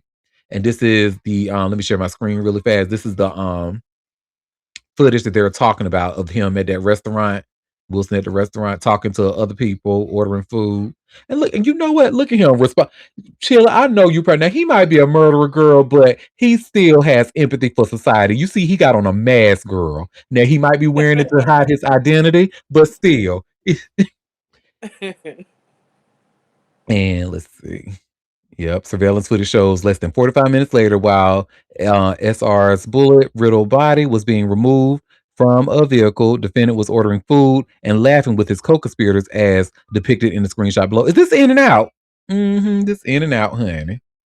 They said, well, you know what? While we over here, let's go ahead and go to In and Out and grab a burger real quick after we just shot and killed somebody. This is wild. Well, that's that on that, honey. And what we got? Ooh, girl. John Gotti's grandson, Carmine, honey. The one with the whole restaurant named after him and everything. Honestly, probably one of the best Caesar salads I've ever had in my life, honey, that was out of Carmine. But girl, this motherfucker out here, he already in trouble, right? Mama kidney ain't doing good. And he, girl, you should see why I just shared here by way of TMZ. John Gotti's grandson arrested for allegedly choking girlfriend before prison. It's like, sir, what are you doing? Well, You can't just chill. Like the fuck. Well, Gambino family crime boss John Gotti's grandson is back in legal hot water after allegedly choking his girlfriend just weeks before he's due to begin a prison sentence. Carmine Agnello, grandson of the infamous Teflon Don, was arrested Wednesday after an alleged domestic dispute at his East Norwich, New York home, according to multiple reports. Law enforcement says Carmine allegedly got violent with his 29-year-old girlfriend after claiming she was cheating on him. Investigators allege he shoved the woman, followed her outside when she tried to leave, then slapped and punched her in the face before putting both hands around her neck. Police also claim Carmine kicked the woman several times and smashed her cell phone, causing roughly $2,000 in damage. Gotti's grandson was arraigned Thursday on charges of third-degree assault, second-degree criminal mischief, and criminal obstruction of breathing, and he was released without bail. The arrest comes at a particularly bad time for Carmine. As TMZ reported, he was sentenced in April to 15 months in prison after pleading guilty to fraudulently obtaining roughly $1.1 million in COVID relief funds and using a large portion of the money to invest in crypto. Carmine's mom, Victoria Gotti, had asked the judge for leniency, saying her son was preparing to donate a kidney to her. She later told TMZ she'd rather skip the transplant than see him undergo the procedure and then head to prison. Carmine, who appeared on the reality series Growing Up Gotti, is now dealing with a fresh set of criminal charges before he even reports to the big house. And no bail. Ain't that nice? Complexion for the protection, honey. I have to say, I remember, honey, back in the day, Carmine used to be a cutie. I don't know what this is now, honey, in his thumbnail. Asian like spoiled milk. Agent like yogurt, honey. You can make yogurt with that spoiled milk. Ooh. Wow. Yeah. That's Carmine? That is Carmine, girl. And he can't keep his hands to himself. The Gotti, the youngest? Well, the anger that I mean, when you look like that, you could be very angry. What happened to him?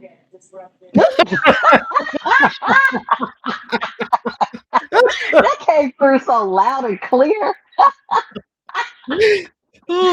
Hello, the fabulous CTO of Chatmosa. I hope you are doing well. And what happened to him? So we did learn back in April he's going to be going to prison for getting those COVID relief funds and investing it in crypto, $1.1 million. But now before he's going to go to jail, he actually was arrested for choking his girlfriend and slapping and kicking her. Oh shit. I went back to look at the old pictures of him younger.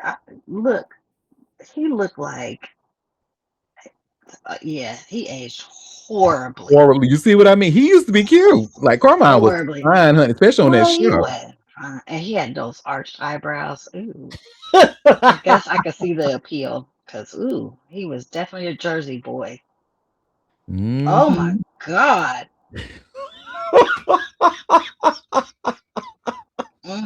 Oh, his eyes. Oh, them arched eyebrows was something serious. With them blue eyes, bitch. You couldn't have told me he wasn't one of the girls. The way he is waxed and plucked. No, Carmine was the moment, honey. And that's just that was really northeast thing for real, for real. A lot of I the know it guys, was Jersey, yeah. yeah, they hunt, and they was them straight motherfuckers. The reason I'm sitting there trying to get my eyebrows threaded, they up in there too. Get y'all straight asses out of here. How dare you?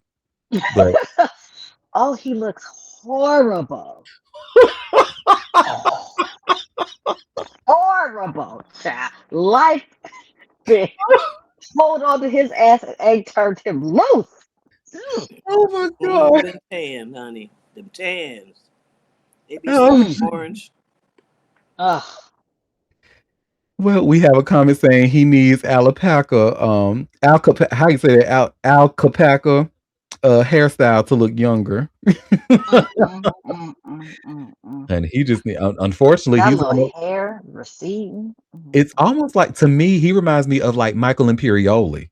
Like, y'all remember, I've talked about him before, but I don't. He's an amazing actor, probably one of my favorite actors out there. But he did Oh not yeah. age well. Mm-mm. He did. He was. I thought he was a little, a cute little skinny thing back in the day, honey. But then he looks like Well, two different people now, honey. he ain't got old. Yeah. I mean, aging sometimes it does not agree with people. I mean, it gets rough. I don't know, especially in the less melanated population. Hmm. I'm sorry, it just don't be okay. I mean, I'm not seeing nothing too bad. I don't know what you've seen where he looks horrible, because what I'm seeing here it just look like he getting old. Did you see any older pictures of him? Mm, no, I don't know. I Like see gray Google him. hair. I'm Nowhere. googling. Yeah, from the matter of fact, just put like Michael Imperial Bad Boys, because he was in the first Bad Boys. He was the Hmm. one that, like, what was his name? Joe in there, like, what you know, Joe? And they Okay, had him. I know what he look. Yeah, yeah, yeah. I know. I'm familiar with what he look. I'm not seeing no older like him looking super different. I just see Mm, him with gray hair. let me see, girl. Let me find let's see, throwback. Cause yeah, it's two different people.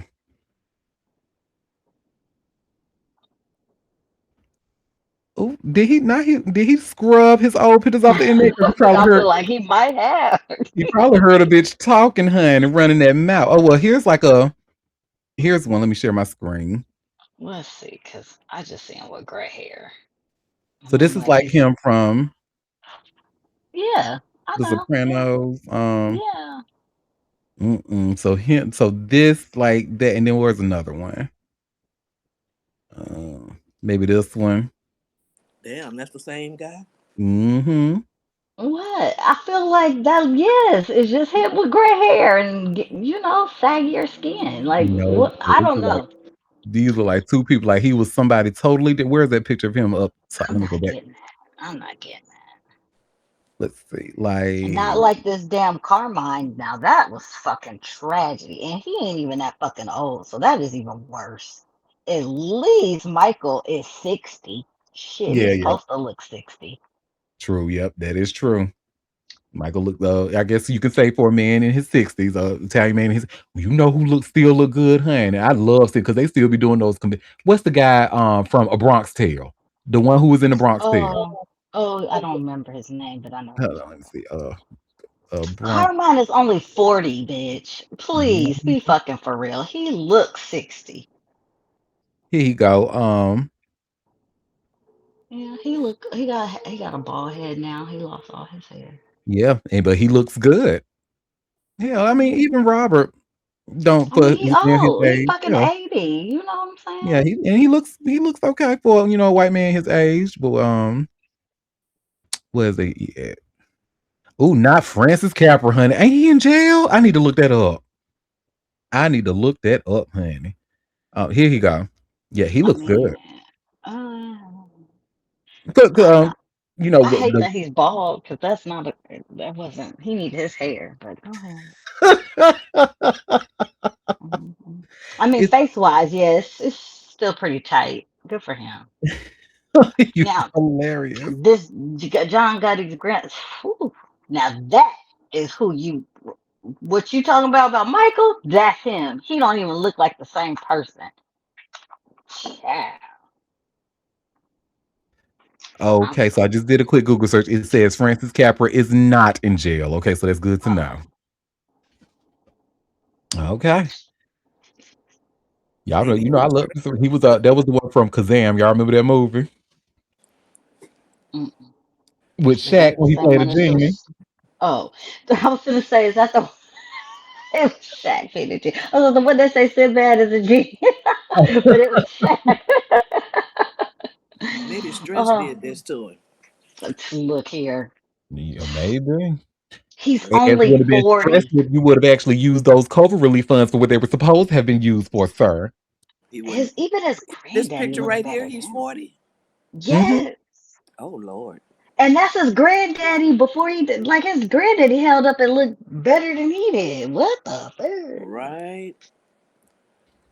Well, especially Google chill when he was younger. Oh my God. It's like, But that You stress know, will take it out of you, child. You under, investigation and shit. ugh, it's horrible. He knew he was going to prison behind that $1 million. Stop stealing. so I'm Everybody going else was to doing it. I'm gonna share my screen and show just so that way my listeners can be just as gagged as Moon is, and why Moon is so gagged. Because yeah, it does look like two different people. I used to watch growing up, Gotta, so I'm very familiar. But yeah, this does not look like the same guy we were just talking about. No, it really doesn't. Mm-mm.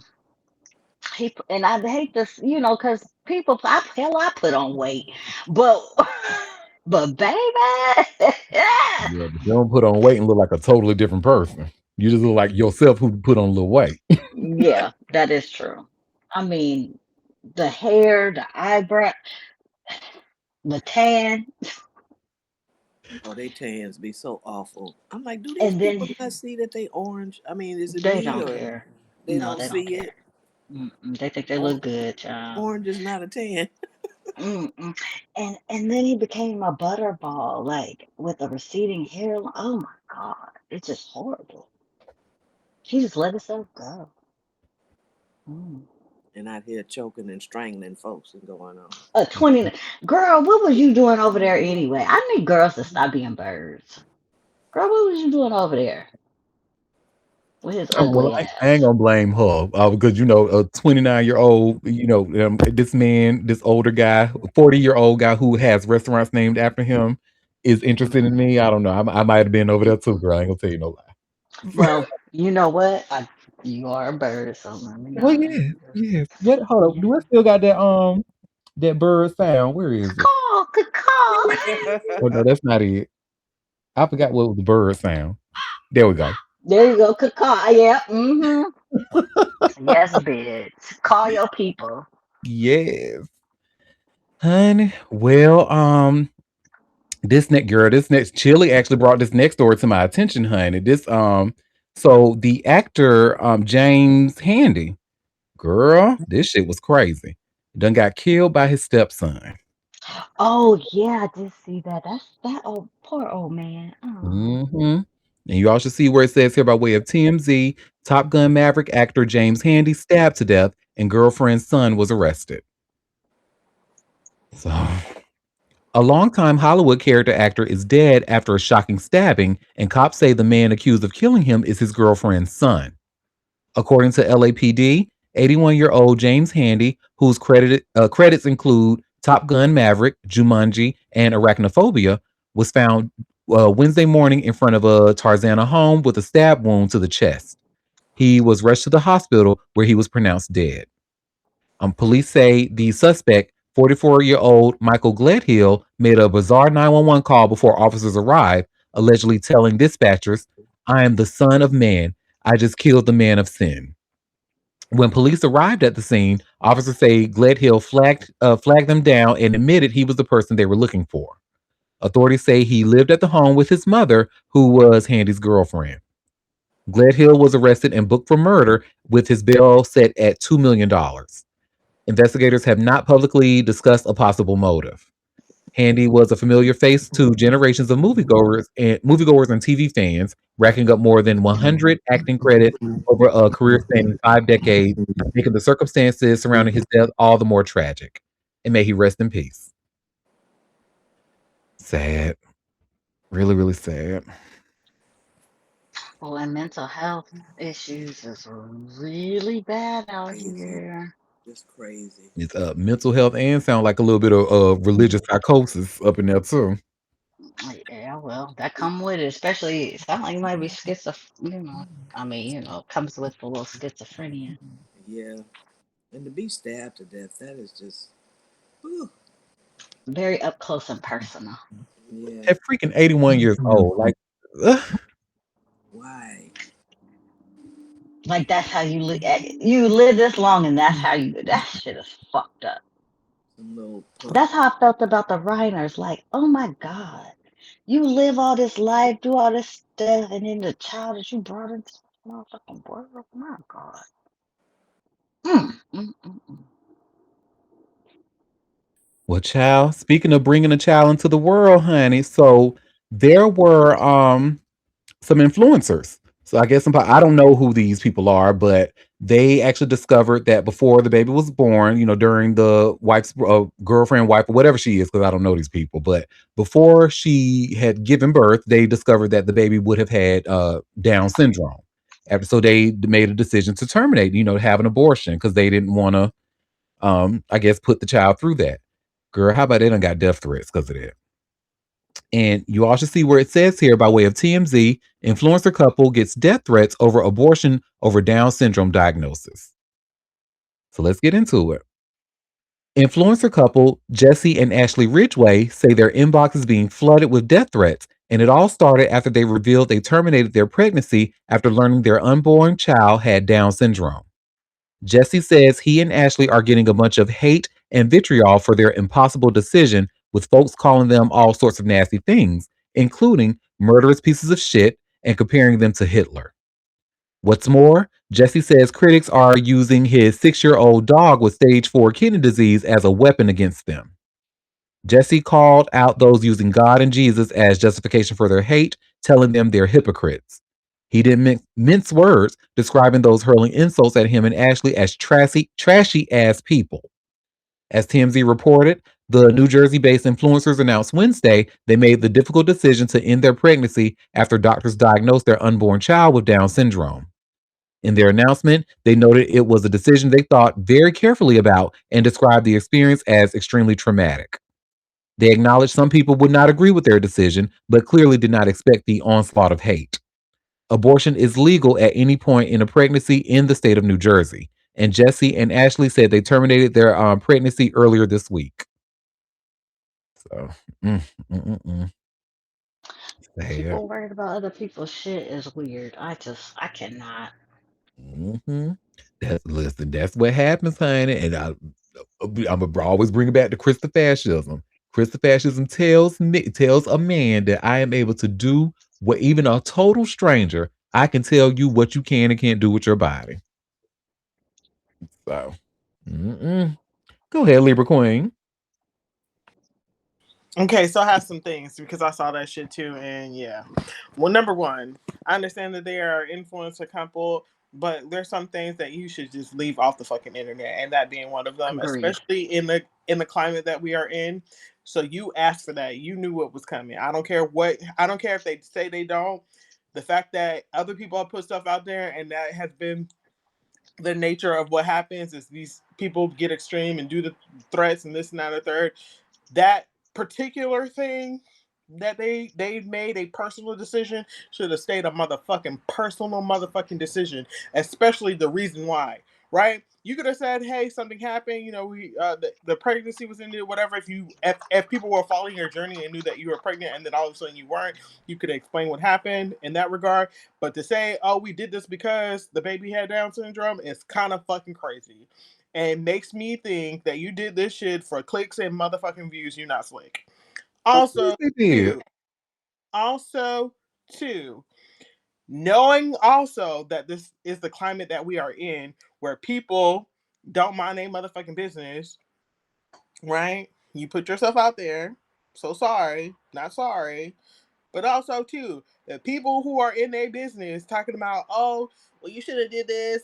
Disabled kids matter, blase squaze, whatever. We have seen time and time and time and time and time again how disabled children are fucking abused. Shit, regular healthy children are fucking abused. People have so much shit to say, and I can speak to this as a motherfucking former foster child and also adoptee. People have so much shit to say about don't abort this child or don't do this or they should be here or whatever. It's there should be no choice, etc., about people's personal fucking decisions. But when those motherfucking kids get here, it is fucking crickets. No one is signing up. Nobody is rushing to go pick up a disabled child. No one is rushing to go pick up children who are not babies, who are not infants. They are not rushing to do that. If there's Ain't anything no that programs, ain't no and money to help you. hello, that and it is an extremely it is hard to raise a healthy child by yourself or with your partner, especially in today's economy. And it's extremely hard to raise a disabled child who will depend on you for the rest of your fucking life.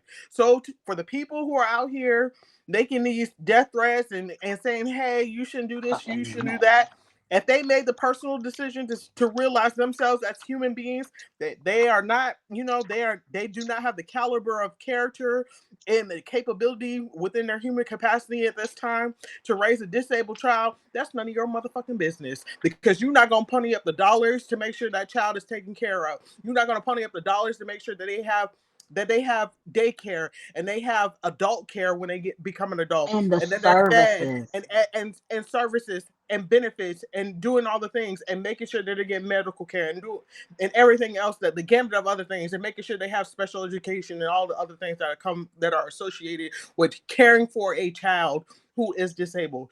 You not ponying up the dollars. You not starting to GoFundMe to make sure that shit happens. You not setting up the 501Cs to make sure that those kids are cared for, but yet you loud on the internet with empty, baseless fucking threats is fucking crazy to me. Fucking crazy to me. Crazy. And that, Crazy. again, as someone who is a former foster kid who went through several foster homes, and also an adoptee, any motherfucking bitch who get on the internet talking about, oh, abortion shouldn't be a thing, bitch, I want to see you be the first one to go get fucking trained to become a foster kid. I mean, a foster parent. I want you to be the first motherfucker to become a caregiver. I want you to be the first motherfucker in line to do something to help the same kids, the same babies that you don't want to be, to their lives to be ended because life begins at conception. I want you to be the first motherfucker to sign up to help support that person that you claim is a person and their families for the rest of their life, or until they're an adult, or however, whatever the timeline looks like. I want you to be the first motherfucker to do it, and I guarantee you, you won't. Go to hell. Click. You better hang up that phone. I love it. Yeah, but you're absolutely right. You absolutely, those who don't play, those who give the least have the most to say, and it's wow. And the death threats is crazy to me anyway. Like, you don't you know that shit will come back to you? Like, you could go to jail for that. Like, I mean, why do you have the energy to make death threats on people you don't even know? Like, what is wrong with y'all? child. Be threatening, bitch. Well, they come over here and do it, cause I want you to. I want to see who's gonna come over here and let's see if you make it back home. Listen, I ain't gonna say nothing. All I need to say, I got 3 words. I'm from Durham. And that's all, and that's all I need to say. Look, I feel like that's understood by a lot of people. So, Look here, dude. Fucking death threats. Go get so some fucking therapy. Go go ahead, somewhere. listen. Go ahead and do all you listen. I would play with something safe. Is what I would recommend. Okay, play But with okay. Jesus. Play with somebody else, but just not me. Well, now, unfortunately, another popular actor has passed away as of this No. morning. Anthony Head. And you Oh. also see where it says here by way of TMZ, Buffy and Ted Lasso star Anthony Head dead at 72. Mm. Yep. So Actor Anthony Head, who shot to fame playing Rupert Giles on Buffy the Vampire Slayer before playing Rupert Mannion on Ted Lasso, is dead. According to his daughters, actresses Emily and Daisy Head, Anthony died of complications from pneumonia.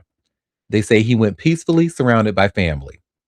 Emily and Daisy told the Press Association in a statement, "It is with heavy hearts that we announce the death of our extraordinary father, Anthony Head." They went on to say, "It has been and forever will be an honor and a privilege to be his daughters and to have witnessed firsthand the impact both he and his work have had on so many." Emily and Daisy say their grief is far greater than the hole he has left behind, and their father's legacy lives on through his work and the impact he had on audiences. They conclude, "How lucky we are to know we are able to watch him doing what he loved, even when he is no longer with us." Anthony recently appeared in Ted Lasso as former football club owner Rupert Mannion and also had roles in The Iron Lady, Persuasion, The Inbetweeners, and Manchild, among others. He was 72, and may he rest in peace. Yeah, rest in peace indeed, and condolences to your family, especially your two daughters. Let me see. We have a comment. He was at the old Taster's Choice. He was in the old Taster Choice commercials, the ones that seemed like a soap opera with the neighbor man.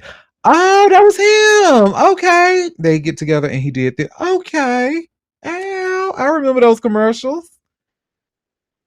Okay, dope.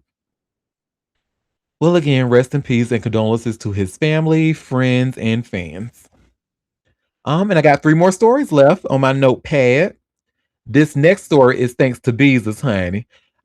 Why Beezus hit me up and told me, honey, that Elmo, honey, ain't but one Elmo from Sesame Street, honey. Elmo getting fucking death threats, girl. Over what? Sports ball. Girl. What? These weirdo motherfuckers need to go to hell. Let me tell y'all one thing. I don't play about no motherfucking Elmo. So you can try to bring that smoke if you want to. Listen, I will beat a bitch ass over Elmo, honey. Elmo ain't did shit to nobody. And y'all sit here fucking with him over that stupid ass shit. The hell, I would say fuck Knicks. Now who the fuck want war? Shit, y'all. And then y'all see me in East New York, Brooklyn. Come out there if you want. Listen. What's those 3 words? I'm from Durham. Anyway. But y'all see, I just shared here by way of E! Online. Sesame Street's Elmo reacts to being bullied for not supporting New York Knicks.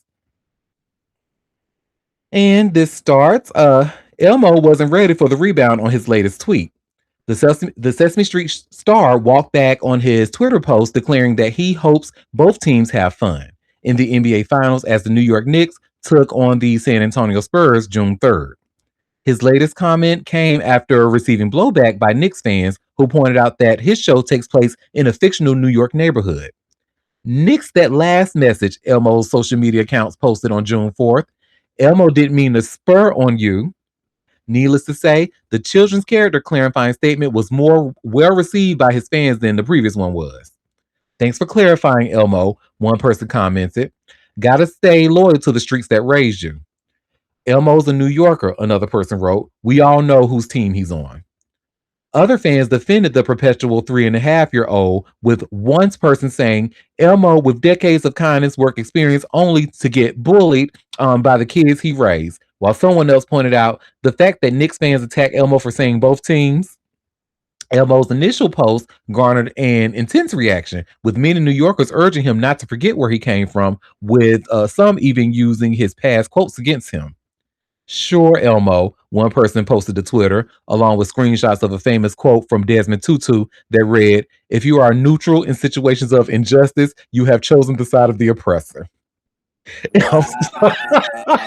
I need you motherfuckers to get a grip. I need y'all to fucking get a grip. We about to lose our fucking rights, and this is what y'all doing. I hate y'all so bad. I hate y'all so bad. I thought he said something bad. He just said he hope both teams have fun. Now, that's Sesame Street in a nutshell. Supporting everybody. Like, what in the hell is I wrong hate with these you people so bad, chill. stupid I hate But them so bad. people? but the response from the New Yorkers is typical. You Listen, know, wake that up. the I hate y'all response is so typical. bad. I could understand, posts, being making jokes, but death threats. So bad. Nah. Damn, Elmo. Elmo of all people, y'all. The one who likes to be tickled. Elmo. My I goodness. mean, didn't have The this only beef that energy. Elmo got is with that rock. You know? Okay. And since Elmo got beef with that rock, I also got beef with Rocco, because fuck her. So, I need you bitches. I need y'all to fucking get a grip. I am so sick of y'all. For real. That post that said Elmo getting bullied by the very people he raised. It mhm. wasn't a lie It's either. so Like, true. that's wild. New York, look, Wild. if the Knicks win this, and I hate to say it, but they gonna tear New York the fuck Oh up. shit! If they lose, they go tear New York. It's just a wrap. Damn. Get y'all streets off the car. I mean, get your car out the streets. Put y'all shit up. Mm-mm. No, but just like you said, chill. Like this is because I think some fans were genuinely mad at that post, and it's like, okay, girl, really. But Sesame Street has always been about togetherness. Everybody is a winner. Like this, Right. Right. so yeah. And for them to take it that hard is just stupid. It's stupid. It, Stupid is an understatement. to have so The much climate that we are vitriol. currently in is on par. You know? This is Mhm. just a reflection of our America, I guess, that some Correct. people would take this Hmm. so seriously to, make some of the comments that they make. It's It's ridiculous. embarrassing. It's It's actually embarrassing. yeah, well, Y'all don't even fight that hard for our rights. My God. Mm. And we have a no, comment, but crickets on actual issues. yeah. Hello, hello. Post the issue about politicians. It'll be 35 likes, but I bet you this got over 2 million views and shit. What Elmo said. That's where we Crazy. are. Crazy. Well, so do you was something else that's crazy. Y'all remember Shanquella Robinson, that girl who went out of the what was to Mexico with her friends, only to like they jumped Mm. her and she ended up being killed. She Dying. died after Yeah, that. yeah, Hmm. yeah, yeah. So they tried to like find a they tried to file a motion to dismiss the wrongful death lawsuit, and the judge has actually dismissed that motion. Oh, So y'all good. should see where it says here by way of this looks like WBTV 3, and it reports judge denies motion to dismiss Shanquella Robinson wrongful death lawsuit, court docs say. So let's get into it.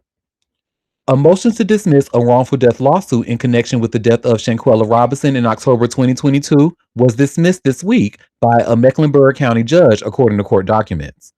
On June 1st, Mecklenburg County Judge Matt Osmond denied a motion to dismiss the wrongful death lawsuit filed by one of the Cabo 6 members, Imani Green. Green claimed she was not properly served and the limitations had expired. Robinson and her friends, known as the Cabo Six, went to Mexico in October 2022 to celebrate one of their birthdays. Initial reports said that Robinson had gotten sick with alcohol poisoning. Mexican authorities told her parents that she died from alcohol poisoning. However, the death certificate from Mexico suggested a different story, that Robinson died due to a severe spinal cord injury. One of the 6 friends named in the wrongful death lawsuit, formerly known as Dejanay Jackson, changed her name to Imani Green. Green filed a motion in federal court in July 2025 to dismiss the lawsuit. Um, Salamandra Robinson, the mother of Shanquella Robinson, filed the wrongful death lawsuit in October 2024, 2 years after Robinson's mysterious death. The lawsuit alleged that Green assaulted Robinson in October 29, 2022. Court documents said that Green's address was listed in Jamestown, North Carolina. In November 2024, Jackson changed her name to Imani Green and a new summons was issued for her. Officials said there were multiple attempts to serve Green with the summons at her Jamestown address and an address in Hartford, Connecticut. And an address at Hartford, Connecticut, excuse me. Court documents say that a private investigator was hired to serve Green with the summons. The private investigator attempted to serve the summons multiple times from April 7, 2025 to April 16, 2025, but was unsuccessful.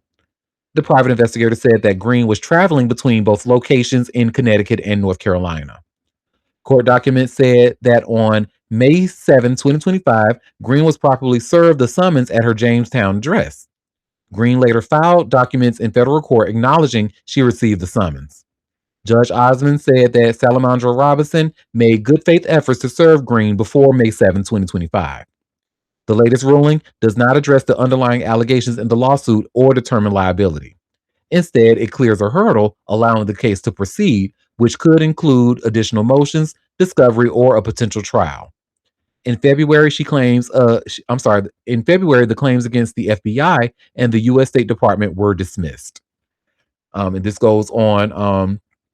An autopsy of Shanquella Robinson conducted in Charlotte on November 17, 2022, found Robinson's spine intact, contradicting past claims of Mexican authorities who had initially said Robinson's spine was broken. The medical examiner said that based on the autopsy results, Robinson's cause of death is undetermined, but the most significant findings were hematoma of the forehead, a pool of blood that forms in an organ, tissue, or body space, mild cerebral edema, a concussion, and hypoxic ischemic brain injury, inadequate blood flow of oxygen to the brain. The report stated that the hematoma of the forehead was consistent with blunt force trauma.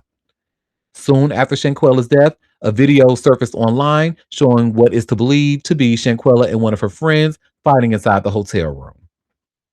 And we all have seen that infamous video, unfortunately. So, yeah. So Miss Girl tried, and I remember that name, Dejanay Jones, honey. So I didn't know she changed her name to Imani Green. Mm-hmm. She thinks she's slick, Yeah, honey. bitch. You think you slick? You did it. Mm-hmm.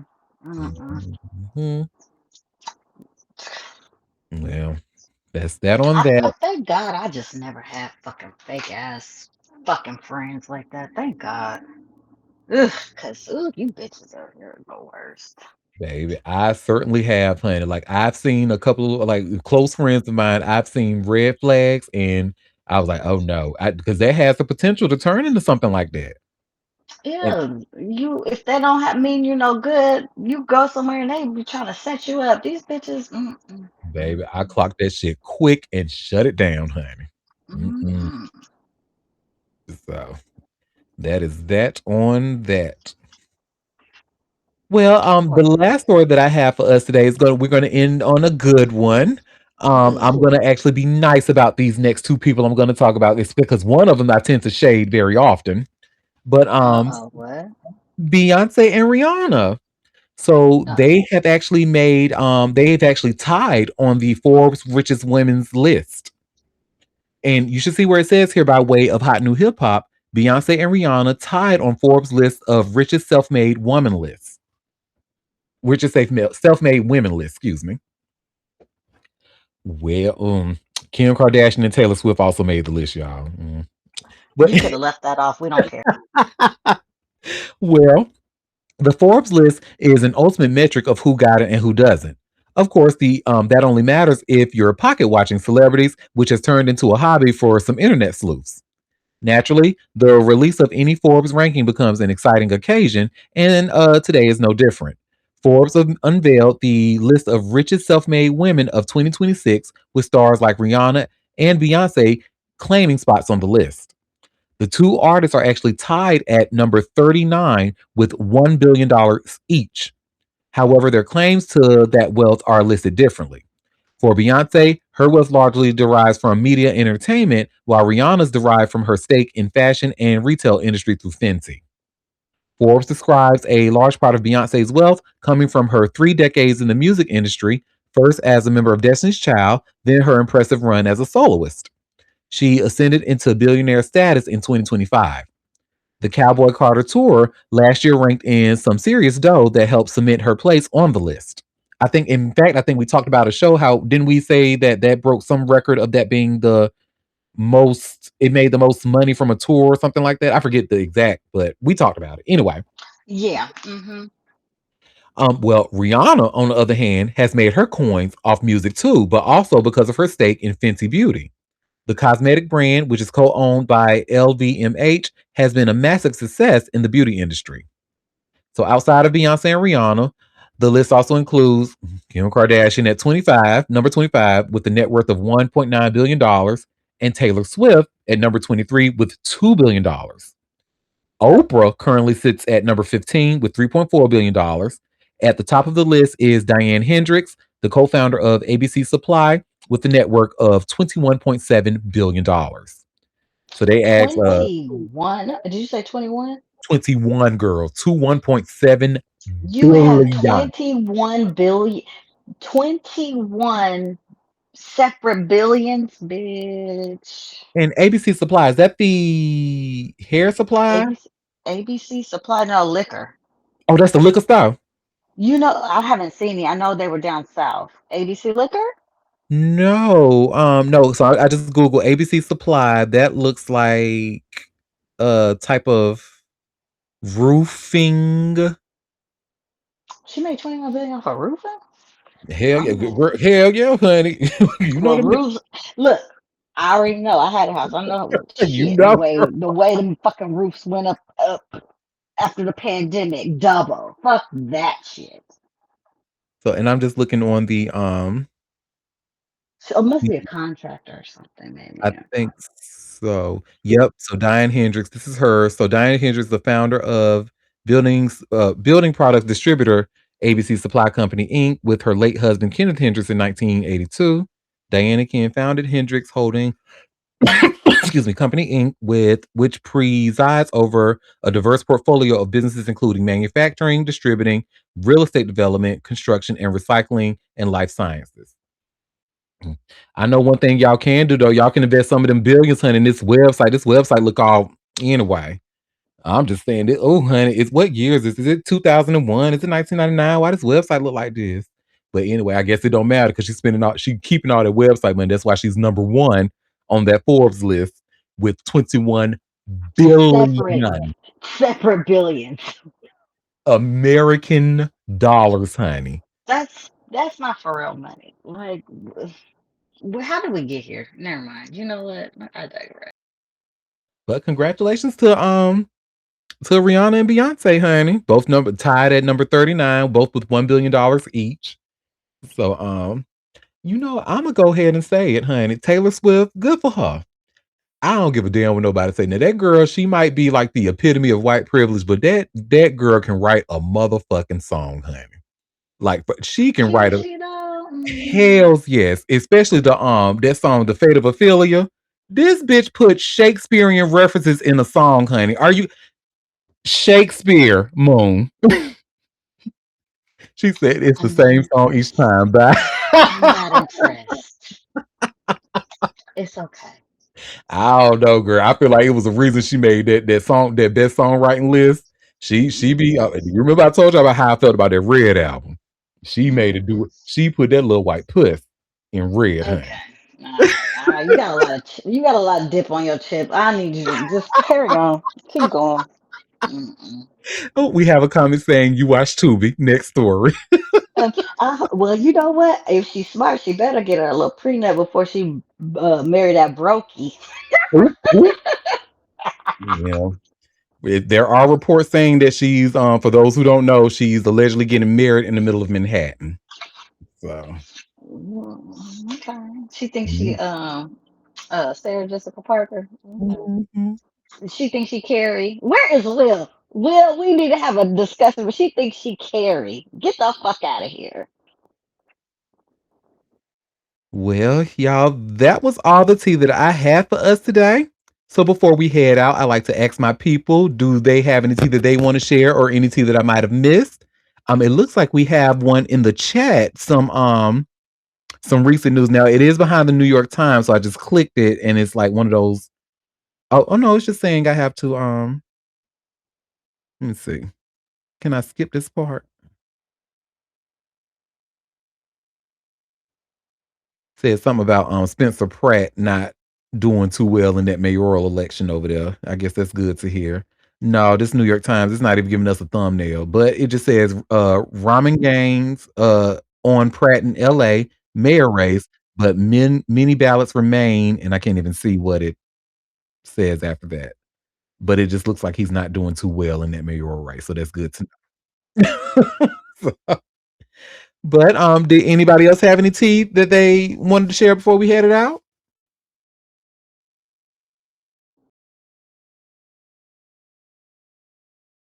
Well, y'all, it is always a pleasure. Thank you for taking time out of your busy day to come and sip tea with me.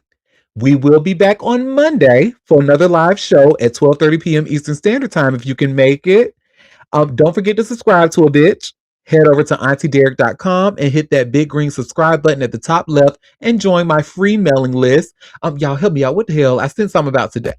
It was National Donut Day. You can Donut get a Day. $2 dozen or something from Krispy Kreme. Yes, I think I put a article in there because they got where you can get where whoever has free donut. I'm sure if it's a donut spot and they sell donuts, they got a special on it. So enjoy a donut today, honey. You know what? Now I kind of want one. Right. Okay. I turned down a Didn't we just milkshake yesterday. have a National Donut Day 4-5 months ago? Probably. But who needs an excuse to have a donut, honey? I mean, we can have a National Donut Day quarterly. Like, why not? Okay. Shoot. Hell, do it weekly. Matter of fact, you can do it on my birthday next time if you want to. That's fine. April 5th, honey, another national donut. So now we have what? 3 in about a 3-month period. We have a comment saying, damn it, now I want a donut. That's what I just said. Now I'm like, And I turned down a delicious shake yesterday.